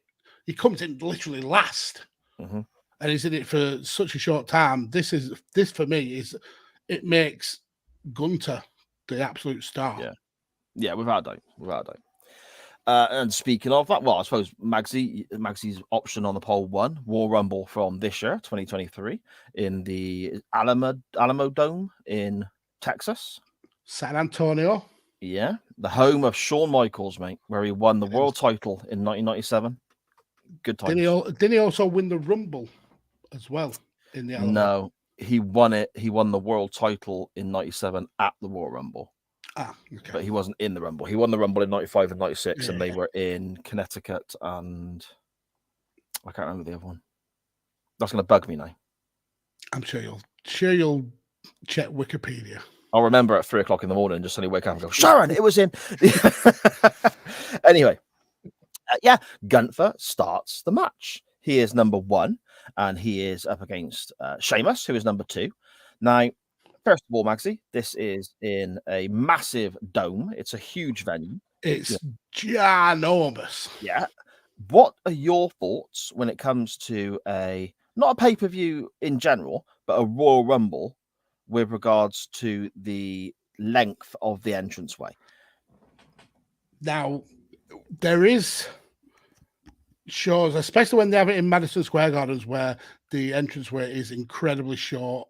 But saying that, I do actually like that camera facing the entrance where you see the wrestler straight away. But this is ridiculously long. I mean, there are wrestlers in this match that only just get to the ring when the next person is due to come out. It's so long, so long, and guys like Otis, for example, who's quite a husky bloke, he was shattered by the time he got to the ring. Absolutely shattered. So yeah, there has to be some sort of middle ground. I think Royal Rumbles may not be suited to stadium events. They may need to limit it to arenas, I think. Yeah, fair enough, mate. Fair enough. I like the music. The longer the entrance music plays and so on, I enjoy that. But yeah, this did get to a point of bloody hell. This is a bit, especially when you had anyone from Alpha Academy come down. And you had that Sharon. Sharon. What's she asking you there, mate? Listen, she's overstepping a boundary there. So you need to have a word with her. Sharon in the chat. Listen, how much length do you like, Max? It's not about the size of the nail, it's the hammer you're throwing at it. Fair enough. There we go. Saying that. Yeah, Alpha Academy, that whole shoosh business, that gets on my nerves. Yeah, that gets on my nerves. But anyway, we'll come to them shortly. Gunther and Sheamus, great start, isn't it? I think 2 great big burly blokes beating the piss out of each other. And how many times did we get that in this Royal Rumble? Yes. It's if you are a fan of big meaty blokes slapping meat, this is the Royal Rumble for you, because it happens multiple times. And it was, as Gunther was coming out, Michael Cole, he had a fascination in this Royal Rumble of dropping little factoids in with the show. And he says, whilst Gunther is coming to the ring, that if Gunther wins, he'll only be the 4th person to ever win the Royal Rumble from the number 1 spot out of 35. And he makes it sound like it's very rare. That's a rarity. But that's more than 10% of all winners starting at number 1 out of 30 people. That's massive. Now, this was a question on Mags v Sai a while back, wasn't it? When we did our Royal Rumble themed Mags v Sai. And I could remember Benoit, Sean, obviously, in 95. I can't remember the other one. Was it? It was McMahon, wasn't it? McMahon. Or was McMahon number 2? I thought Austin was number 1. I'll Google it. Yeah, because Benoit was number 1 in 2004. Michaels was number 1 in 95. Because Ray lasted a long time, but he came in officially as number 2. McMahon was number 2 in 99, and he won it for number 2. Edge, Sharon says in the chat. Edge and Rhea Ripley. There we go. Okay, right. See, Edge was the one that we couldn't remember last. Well, I couldn't remember last time when you asked the question. It was right, yeah. Yeah, there we go. There we go. So I've learned nothing since we did that. Fantastic. Gunther and Sheamus are followed very quickly by The Miz and Kofi Kingston. So already, to me, we've got 4 very established names in there, because I tend to find with a lot of Royal Rumbles, especially maybe not so modern day, but going back, say, just a few years, you'd start strong, but then very quickly when you're getting into 3, 4, 5, and 6, filling with the tact. Yeah, it's half a tag team guy or something. Not half a tag team guy, as in somebody just from the waist down or something like that, but half of a tag team guy. Yeah, and that sort of stuff. Or it ends up being someone like a plucky youngster like Carlos Colon, who was about 50 when he rocked up. They usually kind of front load and then back load, and then in the middle it's just your B level or C levels. But in this Rumble, it's stacked. It's stacked with superstar talent. Yeah, it is, without a doubt. We get Xavier Woods out quite early as well, which leads to quite a few double team moves from the New Day guys. And they tease a fight at one point. Now, I loved this because the commentators were saying they're going to go for it. It's going to happen. It's every man for himself. And then they do this ridiculous bum slapping kind of thing. And I'll be honest, I remember I watched this event, of course, because I love the Rumble. But I can guarantee I've not seen this since the night it aired. So a lot of this I forgot about until I rewatched it today for tonight's show. It's a hilarious spot. Sometimes wrestling doesn't have to be all serious. Sometimes a little bit of fun. I thought that was a brilliant spot. It made me chuckle at the time.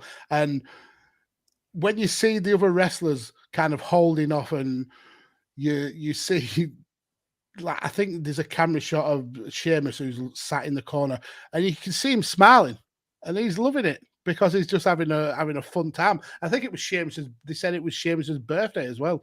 So what a present for Sheamus to see Xavier Woods spanking Kofi Kingston. Yeah. Benny Mack in the chat there saying everyone knows Jim Duggan won the first Rumble. Who won the second one? That was Big John Studd, wasn't it? Was that 89? It was. Yeah. And Hogan in 90, 91, Flair 92, Yokozuna 93. Shall I go on? Because when I hit the mid-2000s, I'm fucked. It gets a bit ropey. Stop now whilst I'm ahead. Yeah. Number 7, we get Karrion Kross coming out. Now, I'm not going to lie. When his music hit, I had no idea who this was going to be. Yeah. Even though this is only a few months back. I feel that when you get the NXT call-ups, they can be huge stars or they end up being a flop, and Karrion Kross has been a flop, unfortunately. See, I think this, to me, here shows just me alone looking at the Karrion Kross presentation and so on. He looks the part. He's got a certain look to him, especially now he's grown his hair out a little bit. When he shaved his head, it didn't quite work for me, but he's put together. He looks the part. But I just think there's so many other big guys who do what he does better than he does it. Yeah.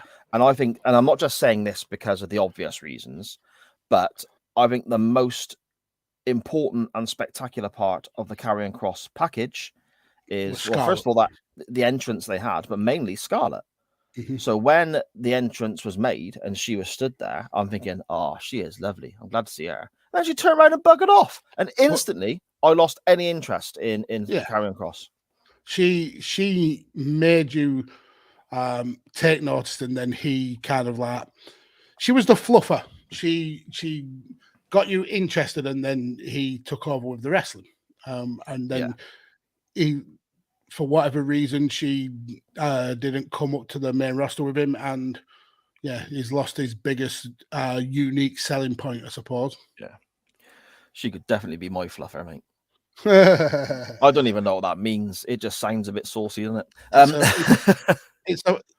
Now, young ones closure it's a porn star term. There's a job for somebody, and it's called the fluffer. It's basically the person who helps the man in the porn film stay interested. Interested. I like the way you worded all of that. That was really well done. On the note, tickling the balls and making his penis erect. Fucking brilliant. You mentioned there about Scarlett turning around and leaving. This happens with basically every manager that or second or aide that there's at this Rumble. Nobody comes to the ring with their charge, so to speak. But that wasn't always the way, Magsy, was it? Do you remember back in, especially in the late 80s, early 90s, managers used to stand at ringside for stuff like this. Mm-hmm. Yeah, there were many points when guys like Jimmy Hart would kind of be almost like a secondary story in things like a Rumble. Like, who would he back in the Rumble? Who would he side with? And how many times did you see Bobby the Brain Heenan come out multiple times in a Rumble when one of his people got eliminated, and then he'd be back out? Guys like Slick used to do the same. So you do see a couple of people accompany their teammate or their client to the entrance, but then they go back. I think Gunter has like the rest of Imperium there, but they quickly like disappear whilst Gunter approaches the ring. And I think there's Rhea Ripley comes out with Dom, or comes out like close to where. Oh no, it's with Edge. No, I got that wrong. She comes out with Edge, doesn't she? But yeah, it does happen. I know what you mean. It's do you have a preference? Managers at ringside for a Rumble or not? I suppose it can help the excitement of having more people out there, but on the other side of the coin, is it distracting? I think it worked back then because managers were more prevalent. Wrestlers had managers a lot more back in the 80s and early 90s, to the point where managers had teams of wrestlers or stables of wrestlers who were not necessarily friends or teammates. But now you don't see it a lot, do you? You don't see a lot of managers. So I think wrestling or WWE wrestling has just naturally come away from managers being there. And I don't have a preference either way, to be fair, because when I go back and watch older Royal Rumbles, the managers don't bother me that they're there. Just like when I watch recent ones, they don't bother me that they're not there. So fair enough. Yeah, fair enough. Chad Gable arrives for that stupid shoosh thing. That annoys me so much. I tell you what, it's funny when Benny used to clip it on his show. but hearing it actually on the guy's music, and then even on the guy's music, it's okay. It's when he's stood in the ring and he hip tosses someone and tells them to shoosh. It's like, oh, that's annoying. That's really irritating. He does it when he does some overhead suplexes, and he's shushing them. It's ridiculous, but it's just it's over with the fans, and that unfortunately, sometimes you need a gimmick like that to get over. I mean, Chad Gable might be one of the most naturally gifted wrestlers that the modern day has ever seen, but because he's a teeny tiny man, he needs a gimmick to get over, and that's the gimmick he needs, I suppose. And speaking of how talented the guy is, we get a very small snippet of this because we get some brilliant mat wrestling with him and Xavier Woods. And then just as I'm watching this, thinking that, you know, there's like almost amateur style stuff on the mat and the exchanges there, the camera's cut away to just the big guys leaning against the ropes and so on. And that frustrates me. They're the big stars. Yeah, that frustrates me. They're the big stars. But that you make a good point that they did kind of let Chad have that moment, even though the camera work did miss it. And one of the reasons why this Royal Rumble I found particularly entertaining is that pretty much everyone who comes to the ring gets a chance to get their spots in. Normally with a Royal Rumble, it's very, as we've said multiple times, punch, kick, forearm, pretend to be throwing someone over a rope, sit in a corner. But at least in this Rumble, the majority of people got to have a spot where they get their moves in, or there's the tease of a battle against somebody. So that for me made this Rumble a little bit more entertaining than, say, the standard Rumble. Yeah, fair enough. Escobar comes out at number 10, and there's still 8 people in the Rumble at this point. Yes. So I find with most Rumbles, you get that kind of build up so a big name can come in and clear the ring. Yeah, I think there'd only been The Miz. The Miz got eliminated fairly early on. And then Karrion Kross, I think, had been Claymored out of the ring. Yeah. So, and here it does feel the same. Like you're getting a build up of big numbers, but there's never really a massive clear out. I mean, people do come in and clear a handful out, of course, but you always tend to have quite a few guys in the ring pretty much throughout the duration of this Rumble. You never go down to 2 or 3, do you? Which is refreshing. I mean, it's a regular trope of Royal Rumbles where they will build up the bodies in the ring for somebody, an Austin or a Brock Lesnar, to come and clean house, and then they're waiting for the next person to come in. But yeah, you're right. They kind of like go against that this year, and there's a lot of wrestlers get more ring time. There's not a lot of very quick eliminations in this Rumble. Yeah. Xavier Woods is eliminated, and then Kofi's eliminated quite quickly afterwards. And it looks like Xavier Woods has tried to place a chair for Kofi to land on, and it doesn't quite work out. Yeah, this felt like they were going for the typical Kofi survives elimination spot, which has been overdone. Let's not beat around the bush. The first few times that Kofi did it, it was unique, and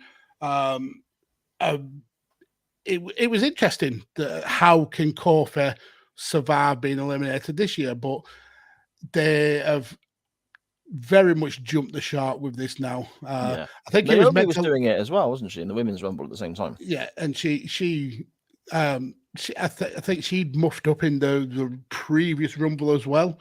Right.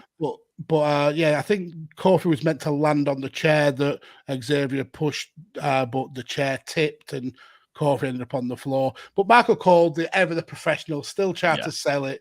No, I think only one of his feet have ever touched the ground, because it was his leg was on the air. He touched the fucking ground, Michael. Everybody saw it, mate. In his ear, Triple H or Vince McMahon or whoever is on audio is screaming, "Yeah, good try, but he's out." Just leave it now, Michael. That sort of scenario, isn't it? Let it go, Michael. God damn it. And then that familiar music hits for number 12, and the crowd go batshit crazy as Brock Lesnar storms his way to the ring with a little bit of a jog, which is odd. I'm not sure Happy, smiley Brock Lesnar. Yeah. And this is the exact reason why you don't have a long entrance, because he is sweaty AF when he gets to that ring. He's bright red. I mean, Brock Lesnar starts a match white and then ends up, by the time he gets to the ring, he's beetroot red. So, yeah, clearly you don't need a 200-meter sprint before you get to a ring. No, definitely not. Brock gets in and just throws everybody about, as you'd imagine Brock to do. I loved the way he eliminated Escobar with a fall-away slam, but straight over the top rope. That looked incredible. Very Scott Hall-esque. Yes. Yeah, brilliant stuff. And then we get a tease of Brock and Gunther. And this, I was like, oh, take my money. Because there was talk at the time about this being at Mania, wasn't there? There was talk about this happening at Mania. Obviously, it never went down that road, but that still never happened. And I still would love to see that match. I think that's money. Yeah, absolutely. I mean, typically Brock doesn't have the best of matches with big guys. He's usually better with like an underdog. But I think Gunther is such an anomaly for a big guy wrestler. I think they could make absolute money. Money. I hope that there is a Gunther versus Brock match in the near future, because that'd be just immense. Gunther Reigns as well. I'd love to see that. Oh, I mean, these are matches that are going to happen. They have to happen. They have to. He's going to be world champion in the next 18 months, isn't he? I think once he breaks a couple more records with this Intercontinental title, he's fast tracked into that world title picture. Yeah, I think so. Lashley then arrives and gets quite a good reaction from the crowd as well. Yeah. And this is obviously heading towards Brock Lashley. They've got their issues and so on. And he eliminates Lesnar. And Michael Cole quite happily states that Lesnar was only in the match for about 3.5 minutes, which is... Yeah. I mean, as soon as you hear that Lesnar music, you think, here we go, clear out. Yeah. He's going to get rid of everyone. So it was good that WWE kind of went against that and got him quickly eliminated.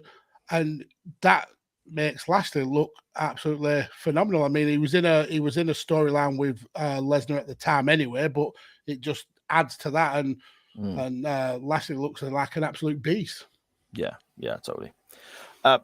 Baron Corbin is on his way to the ring, and poor Baron Corbin. He gets to the ring just as Brock Lesnar, and it's an angry Brock. It's a miffed Mr. Lesnar at this stage, which is weird, because when he first gets eliminated and he's leaning against the announce table, he's got a wry little smile on his face, because this is happy, funny Brock at this time. This is Brock that everyone is like really getting on with, and then he flips and he wrecks the gaff, throws the Royal Rumble plinth on the desk into the ring, nearly takes Bobby Lashley out with that, destroys the equipment on the table, and then beats the living piss out of Baron Corbin. But I love it because Corbin's there, like, just wasted, and then Seth Rollins enters the match at number 15. And Rollins comes down, sees that Corbin's like been destroyed, pops him in the ring just to chuck him out again, which I thought was fantastic storytelling. Really good then, stuff. Before he chucks him in the ring, he's signaling to everyone, move away, because nobody likes Baron Corbin. So no one gets involved. And he puts him in the ring just to throw him out. So it was a brilliant spot, really entertaining. 16 is Otis, and I've got a confession to make now. I don't know if this is going to upset people or not. I imagine there's going to be some who object, but I don't get it with Otis. I just don't get it now. I just don't. You're just jealous that he did the no pants dance with Mandy Rose. Well, maybe, but I'm talking more about his wrestling ability. I just don't get it. His wrestling ability. He does the caterpillar, the Colin the Caterpillar, available at Aldi. That's the gimmick. That's the Otis gimmick. Okay. Rey Mysterio is supposed to be next, but his music plays and there is no Rey Mysterio. I wonder what's happened there. Now, does that not remind you of older WrestleManias? I mean, older Royal Rumbles. 94 with Brett. Yeah, because Royal Rumbles nowadays they're so well produced. I mean, all WWE content, whether you like the wrestling or not, is really well produced. Yeah. But those older Royal Rumbles, they were a shit show a lot of the time. And there were multiple times where wrestlers just didn't rock up. So the clacks would go off and nobody would come out. So it's like a little bit of a homage to that. But then you find out that it's because Dominic Mysterio beat the living shit out of him. Yeah, took his mask and he's ripping the mask up, isn't he? As he walks down, as he comes out at number 18. Sorry, when I mentioned Brett, I actually meant 94 because it was teased he wasn't there, wasn't it? But I know what you're on about now because there was like occasions where wrestlers would come out before their music plays, or and all this sort of stuff. And yeah, I know what you mean. Elias enters the match, and he gets a huge pop. Yeah, and the thing is with Elias, and this is again a question I got to ask yourself and people in the chat as well. I'm glad that we've got Dan Griffin and Cam Griffin who have joined us, and Benny Mack is here as well because guys who are probably a bit more clued up about modern day WWE than myself. What the hell happened? Because Elias was over. He was hugely popular, and I know they did all this bullshit with his supposed brother and all this sort of stuff. Was it Ezekiel? Yeah, but what happened? I think the problem that I had with Elias was he didn't wrestle enough. Okay, I get we got his gimmick was the singer, the guitarist, the walk with Elias, but eventually you've got to get in the ring and you've got to wrestle, and he just didn't do enough of it. So you kind of go off the boil, I suppose. Yeah. And then then another reason is Dan Griffin. It's because Elias got over organically and Vince no like it. Yeah, I mean that's if ever there's a wrestler that you think didn't get their flowers in WWE, that's probably a likely reason that Vince wasn't happy that it wasn't his creation. Comment just above Dan as well from his brother Cameron saying this is the one where Chad Gable and someone else was doing some proper mat wrestling. Xavier Woods, that's what we spoke about a few moments ago, wasn't it? And it just never got didn't get focused on, which is a real shame. Yeah, absolutely. Because we can't have nice things. At number 21, Booker T arrives because it's in Texas, and this was odd for me because Booker. He comes out to his old music, of course, and his hair is insanely long. It's down to his arse at this point. Very long. Yeah. Yeah. And he looks great for a guy of his age. Absolutely fantastic. But obviously, Booker's there to do a couple of moves, then hit a spinneroonie, just to get the pop from the crowd. Yeah, absolutely. Now, watching this back, it's almost the wrong way round for me because he's hitting those high kicks and that sort of stuff. And those are almost in a little bit of slow motion. But when he does the spinneroonie, it looks great. I'd have thought if someone's not been in the business for a little while, it'd be the other way around, and the spinneroonie would what he'd struggle with. It did look like he'd lost a little bit of pace, and even walking to the ring, he looked stiff, like he hasn't been taking his cod liver oil. So maybe he had a niggling injury or something like that, but. It was for exactly why you said it was to get that pop from the Texas crowd, and it did it. But it also got Gunther a shitload of heat because when he eliminates him, the crowd go mental, and even Drew and Sheamus are fuming at him because they then team up, and you can see Sheamus. What did you do that for? Why did you throw Booker T out? So then. We get a kind of a feud that's revisited in this Royal Rumble so many times. Gunther versus Drew and Sheamus. Yeah, I thought it was a good spot for Booker. Yeah. We then get another little, I suppose, mini story in this Rumble because there's quite a few little mini stories that are building to elsewhere. And Damian Priest arrives, which effectively completes the Judgment Day.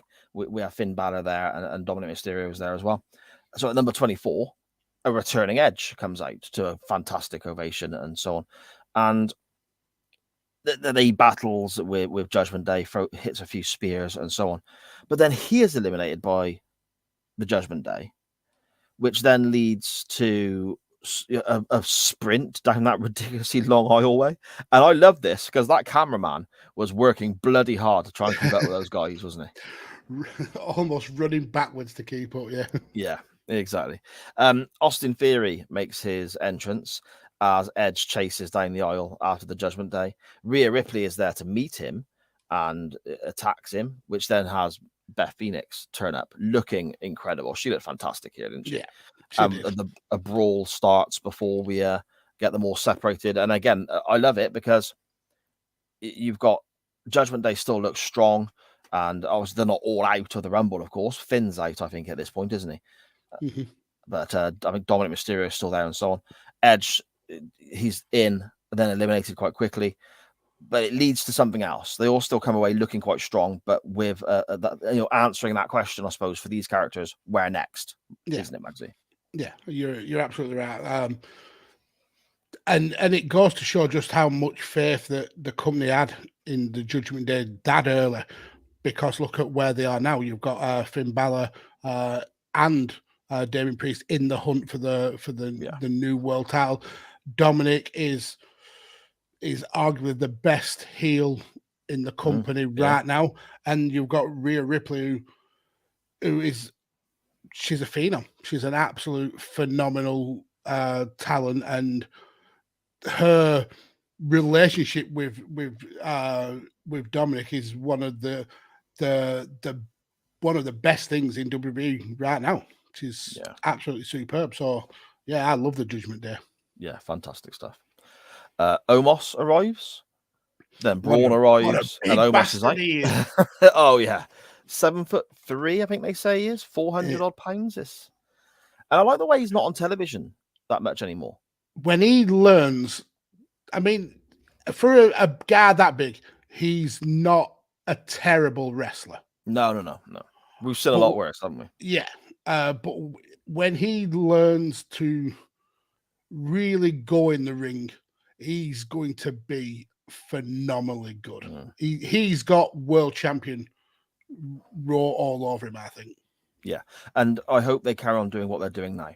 Like I said, we don't see him very slow paced, looking like a monster. Ironically, special attraction. The absolute opposite of the Fiend that we mentioned earlier. Yeah, exactly. Yeah, very true. Logan Paul arrives, so that happens. And it's quite nice as well when they enter the ring, when he enters the ring, because all the baby faces and heels join forces to beat the piss out of him for 20 seconds or so. So I got a little kick out of that. Why not?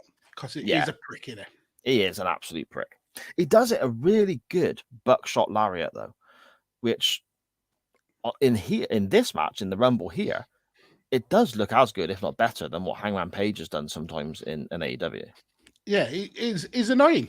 He's absolutely annoying because he's a smarmy, arrogant knobhead. He scams his fans with his NFT bullshit.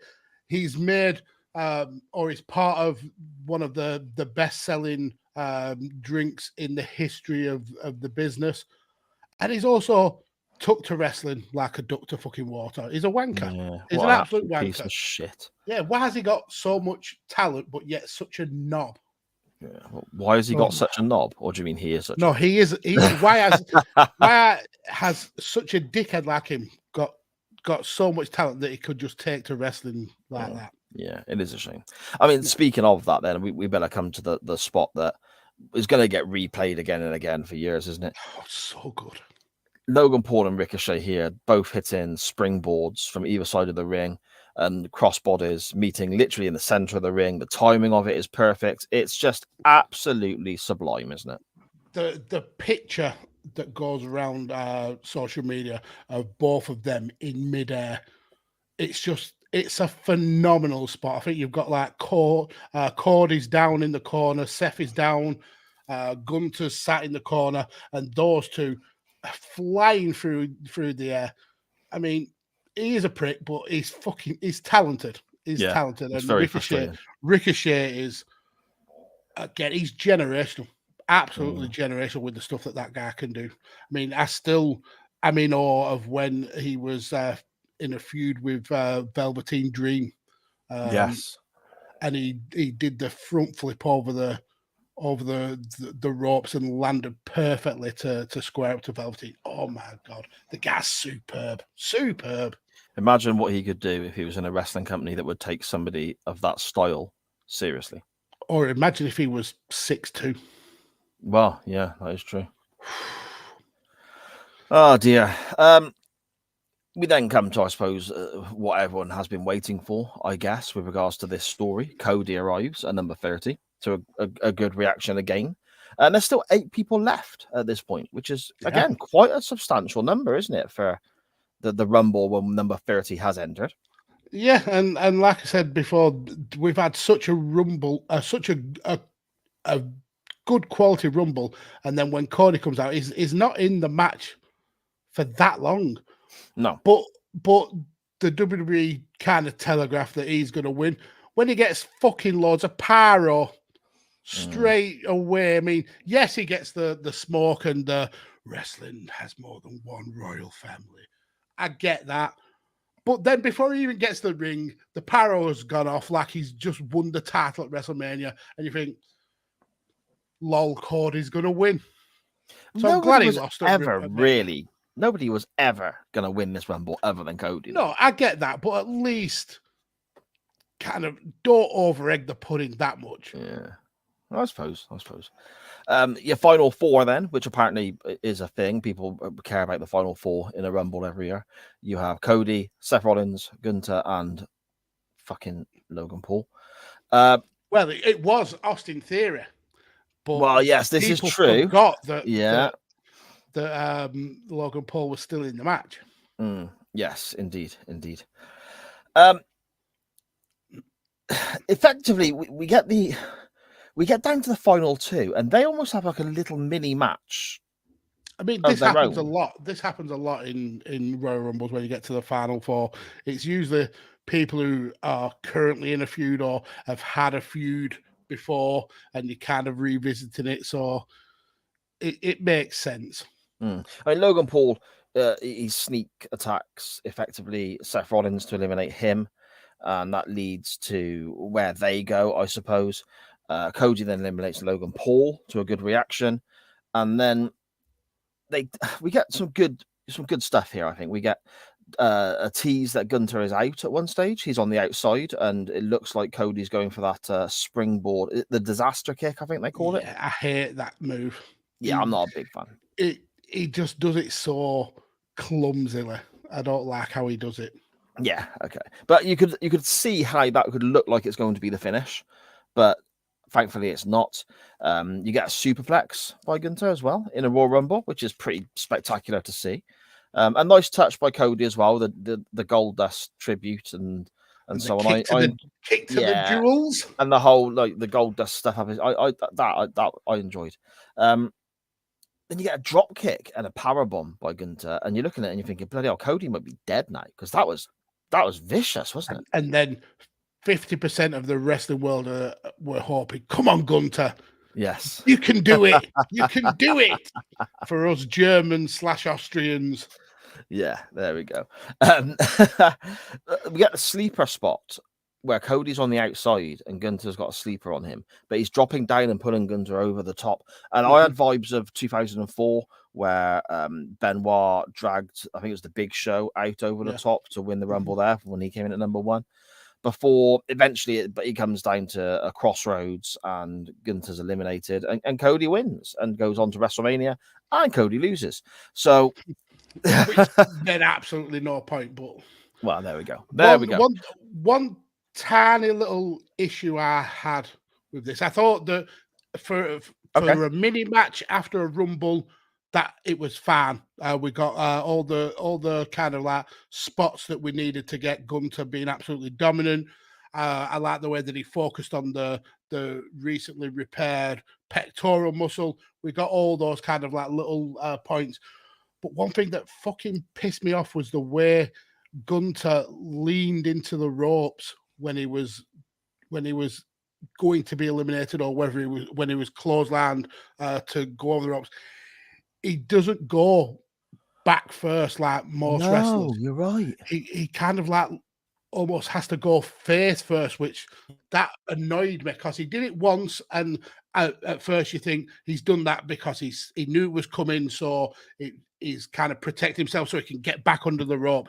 But then when he gets eliminated, he does the same thing again. And you think, just take the clothesline like a proper clothesline. I wonder if he's got an issue with kind of like going like upside down, maybe. I don't know. Yeah, maybe. You're right, though. It does happen. I think it's the disaster kick spot. He goes over the top from that, doesn't he? Before blocking the kick. There's the disaster kick spot, and then there's one where Cody clotheslines him and he goes back under the ropes, and then the final elimination. Yeah, so there we go. That's this year's Royal Rumble. That's incredibly modern day for this show, isn't it? Reviewing that. I'm surprised again, that's the reason why I was shocked it won the poll, because it's modern day. It's very, very recent, but there we go. Yeah, we normally take the piss out of old stuff. We do indeed. Out of 10, Magsy, what are you thinking? As your cough your guts up there, my friend. It's been over 2 hours, so you've lasted well. I mean, it is what it is. You wouldn't be shocked if I wasn't a coffee mess every Monday. This is true. So out of 10, I think this is a thoroughly entertaining Royal Rumble. I like the way it wasn't paint by numbers as many Royal Rumbles are. Punch, kick, forearm, that kind of business. I like the way that a lot of the wrestlers got some decent ring time and got to do their signatures. I like the way they kind of also circumvented people's expectations with like the things like the Brock quick elimination. So yeah, I absolutely loved it, and I also like the way that people will forever call this Cody's Royal Rumble, but the star of this show was Gunter going bell to bell, breaking the record for a standard Royal Rumble. Not just breaking it, demolishing the record with a 1 hour 11 minutes. I think he comes out of this looking absolutely phenomenal. Yeah, this is an easy 8.5 for me. Okay. See, I thought maybe I'd gone high with an 8, but obviously not. No, you've gone low. That's very mean of you. Well, I loved it. Again, I really enjoyed it. It's I don't know how to word it is. I'm not a massive fan of modern day WWE, but the Rumble I will watch. Most of the pay-per-views I will, because bell to bell, you tend to find there's a lot of talent in that company, isn't there? Yeah. And again, this here, 1 hour and 11 minutes long, or whatever it may well be, I was thoroughly sports entertained, shall we say. Yeah. It was a really, really good match. So many great moments, and brilliant stuff. Loved it. Really good show. So yeah, 8 for me, my friend. That's perfectly fine. I thought it's one of the better Royal Rumbles. Oh yeah, I think so. So then, Magsy, before we dive through the chat, where do you want to go next week? Well, you're going to hate me. Okay. Because I love watching Royal Rumbles, and watching this Royal Rumble has made me think I'd like to watch another Royal Rumble. Okay. And I think your Royal Rumble should have won. So I'm going to throw that one back in the ring. And I'm going to go for the 2007 Royal Rumble. Oh, my word. Do you know what's really funny? I thought I want to watch another Royal Rumble next week. And I thought about putting my 2007 Royal Rumble option from last week back up, but then I went against it. Dan Griffin in the chat there actually says the greatest Royal Rumble. I thought about putting that up there. Is that the Saudi Arabia 50-man? 50-man, yes. Yeah. I mean, Titus World Slide, that happens in that one. Go. But then that's where Jericho came back as well, didn't he? Oh, I don't know. Did he? See, again, that's why it might be interesting. Yeah, but I've not picked that. Well, I toyed with the idea of going to 1997 because it was in the same venue and seeing Shawn beat Big Sid for the belt when he was really poorly, apparently. Yeah, okay, those pills have an effect, mate. But I then thought, no, because again, it's more WWE. I'd love to watch another Rumble, but at the same time, I don't see this show ending in the next month. So there's only so many Rumbles we can cover, and we've covered quite a few already in our 120 episodes ish, whatever it may well be. So I thought I'm going to look at something else. So I'm going with Barry Windham. No, I'm not. I'm not. If you could link this to fucking Barry Windham, you are better man than I. I bet I could, because it's in Texas, and I bet I could do it relatively easily, but I'm not going to. I mean, Cody wins, so you could link it to his dad, and there you've got to it there. Yeah. There you go. Dusty versus Barry Windham. What would that be? Starcade? No, Great American Bash 80. Never mind. I'm going to use the venue because I love doing stuff like that and looking back through stuff that's happened. So I went and looked at wrestling events that have happened in this building in Texas at the Alamodome. Surprisingly, Magsy, a whole lot of fuck all has happened in this venue. Mm-hmm. Yep. It's not a very popular wrestling venue. It's not. Like we mentioned before, Rumble 97. You also had a Rumble where I think it was like 10 years, was it 2017, maybe something like that, when Randy Orton won, eliminating Reigns was another one in there. Mm-hmm. There's a whole lot of nothing that's happened in this venue. And then one stood out like a sore thumb. And I was like, no way that company has ran this venue. And I looked into it, and it's actually correct. So we're going to have a little look at a TNA contest. Now, when you say, I'm sure TNA. Yeah. It stands out like a sore thumb. It's like, why the TNA are running somewhere that's 60,000 people? They surely not filled that. It's the Lockdown event from 2013. That's why every match is a cage match. Exactly. Every match is a cage match. And if you watch one of those pay-per-views from start to finish, it does get hard going. But we're not doing that. Our nature of the show is to look at one particular match. So I'm picking the one with Dan Griffin in the chat. TNA gets my vote. Okay. I'm looking. We've got him back on side. We've got Dan back on side. I'm looking for the match with the most amount of people in it. So we're going to go for the Lethal Lockdown contest between Team TNA, and they are taking on the team of Aces and Eights in a Lethal Lockdown match. Now, the teams are as follows. Aces and Eights consist of Devon, Doc, which is Gallows from, Garrett Bischoff, which would be interesting. Oh, Jesus. Nux and Mr. Anderson. So not a fantastic array of talent on that side. But on the other team, there's quite a bit of a combination here. We have Eric Young, James Storm, Magnus, Samoa Joe, and Sting. So Team TNA versus Aces and Eights from the TNA Lockdown pay-per-view 2013 is my shout, mate. That's a great shout. And if you need to catch up with the whole Aces and Eights story, friend of the show, Foul Original, did a multi-video retrospective of the whole Aces and Eights storyline, and that's arguably more entertaining to watch that than to watch actual TNA Aces and Eights. So yeah, go and check that out on Foul Original's channel. It was some good stuff. Oh, actually, that's a good shape, to be fair. Good shape. This is available. The whole pay-per-view is available for nothing on YouTube. So it's not like if this wins and I know some people watch along, watch our matches with us. Like Scottish Danny loves watching the match that we're covering on a Monday afternoon with his lunch. So then he can sit down and talk to us later on in the chat and so on. So it is the whole pay-per-view is available for free via YouTube. So we ain't got to worry about that. Sharon in the chat there, my darling wife, saying James Storm gets her vote. Yep, standard. That's going to be a good pick. No, but at the same time, I'll be happy. 2007 Royal Rumble was my pick last week, and I love that option because it's some real good Shawn Michaels stuff. So, but there you go. Those are your options. Didn't we have a rule as well where if something doesn't get picked twice, it can never go up again? No, you said if something loses the poll 3 times, then we can never pick it. 3? Yeah, then we can never pick it again. And it was with reference to when Hogan saved the world at WrestleMania 7. And then you said it only applied to that one because you wanted to put something else up for a 4th time. I think you may be taking my words out of context there. But I think you were breaking the fucking rules again. But there we go. Those are your options for this week's poll. Keep your eyes peeled on our Twitter account at @Chain_Wrestling, because it may well be up a little bit earlier this week, depending on what's going on with the weekend and so on. We have the Royal Rumble from 2007, or we have Lethal Lockdown from TNA Lockdown Pay-Per-View 2013. Magsy, let's have a quick dive through the chat, my friend, before we depart, and I suppose get our heads down because time's getting on.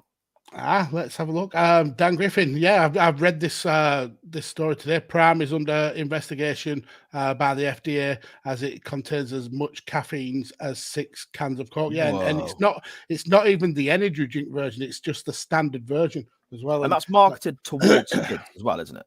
Yeah, and it's the best-selling drink right now. Disgusting. Yeah, it's ridiculous. Sharon says, "How fucking dare you use my hangman in the same sentence?" I mean, he's not wrong though, is he, Sharon? To be fair, it's a bloody good springboard lariat he does. CM Punk might be right about Hangman being a bit of a knob, but it is what it is. Oh Jesus! You really want to watch the world burn, don't you?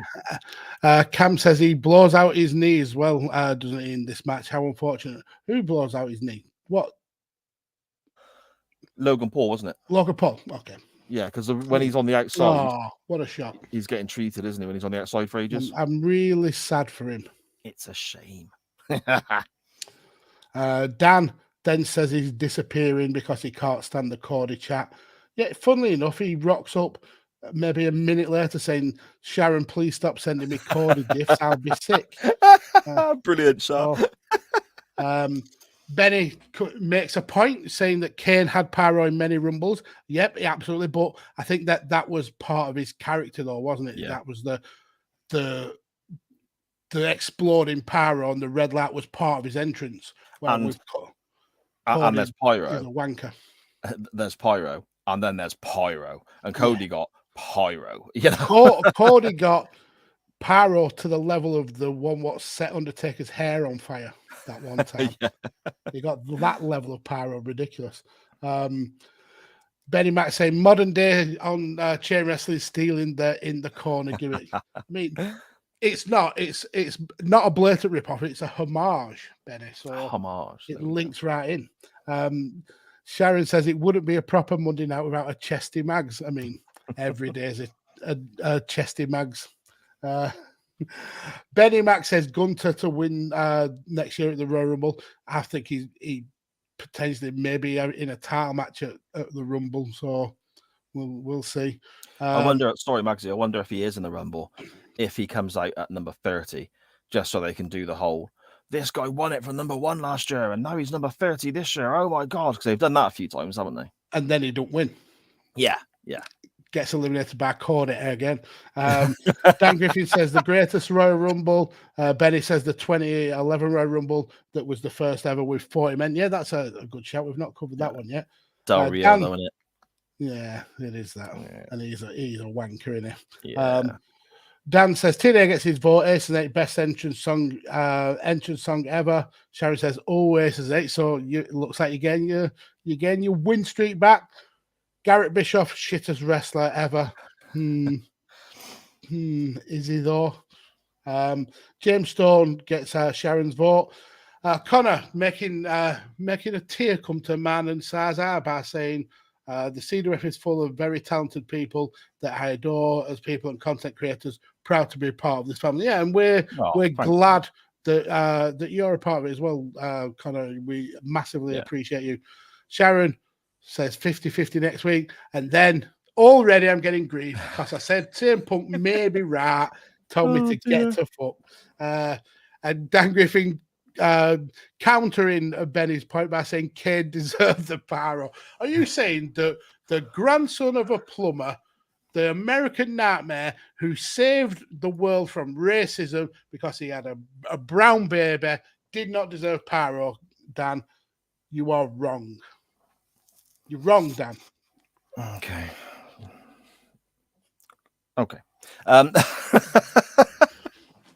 I mean, it's not as bad as how you signed off last week's show with the Benoit comments. My God, that made me cringe. But no.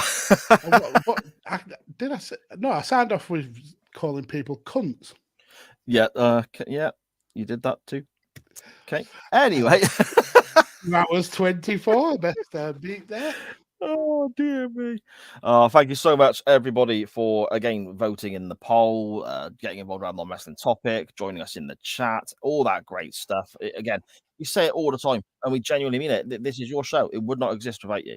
And it shows today just all the people interacting and talking about rumbles and options for the poll and all this sort of great stuff, that how important you are to this show. There are times when on a Monday, I'm not going to lie, if I'm not feeling great or I'm having a bit of a wobble, mental health wise, or whatever it may well be, that I don't feel up to sitting down and doing this. But then he sees my face and he goes, "Fuck's sake!" But within 10 minutes of talking to Magsy and you lot in the chat, it makes me realize that this is one of the highlights of my week. So thank you so much to everybody, because again, this is your show. It would not exist without you. Magsy, where can people find you online, my friend?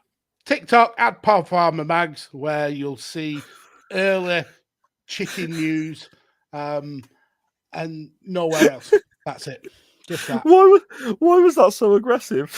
I don't know. Because I knew it was coming, and I just stacked myself up, ready to go, wah! Okay.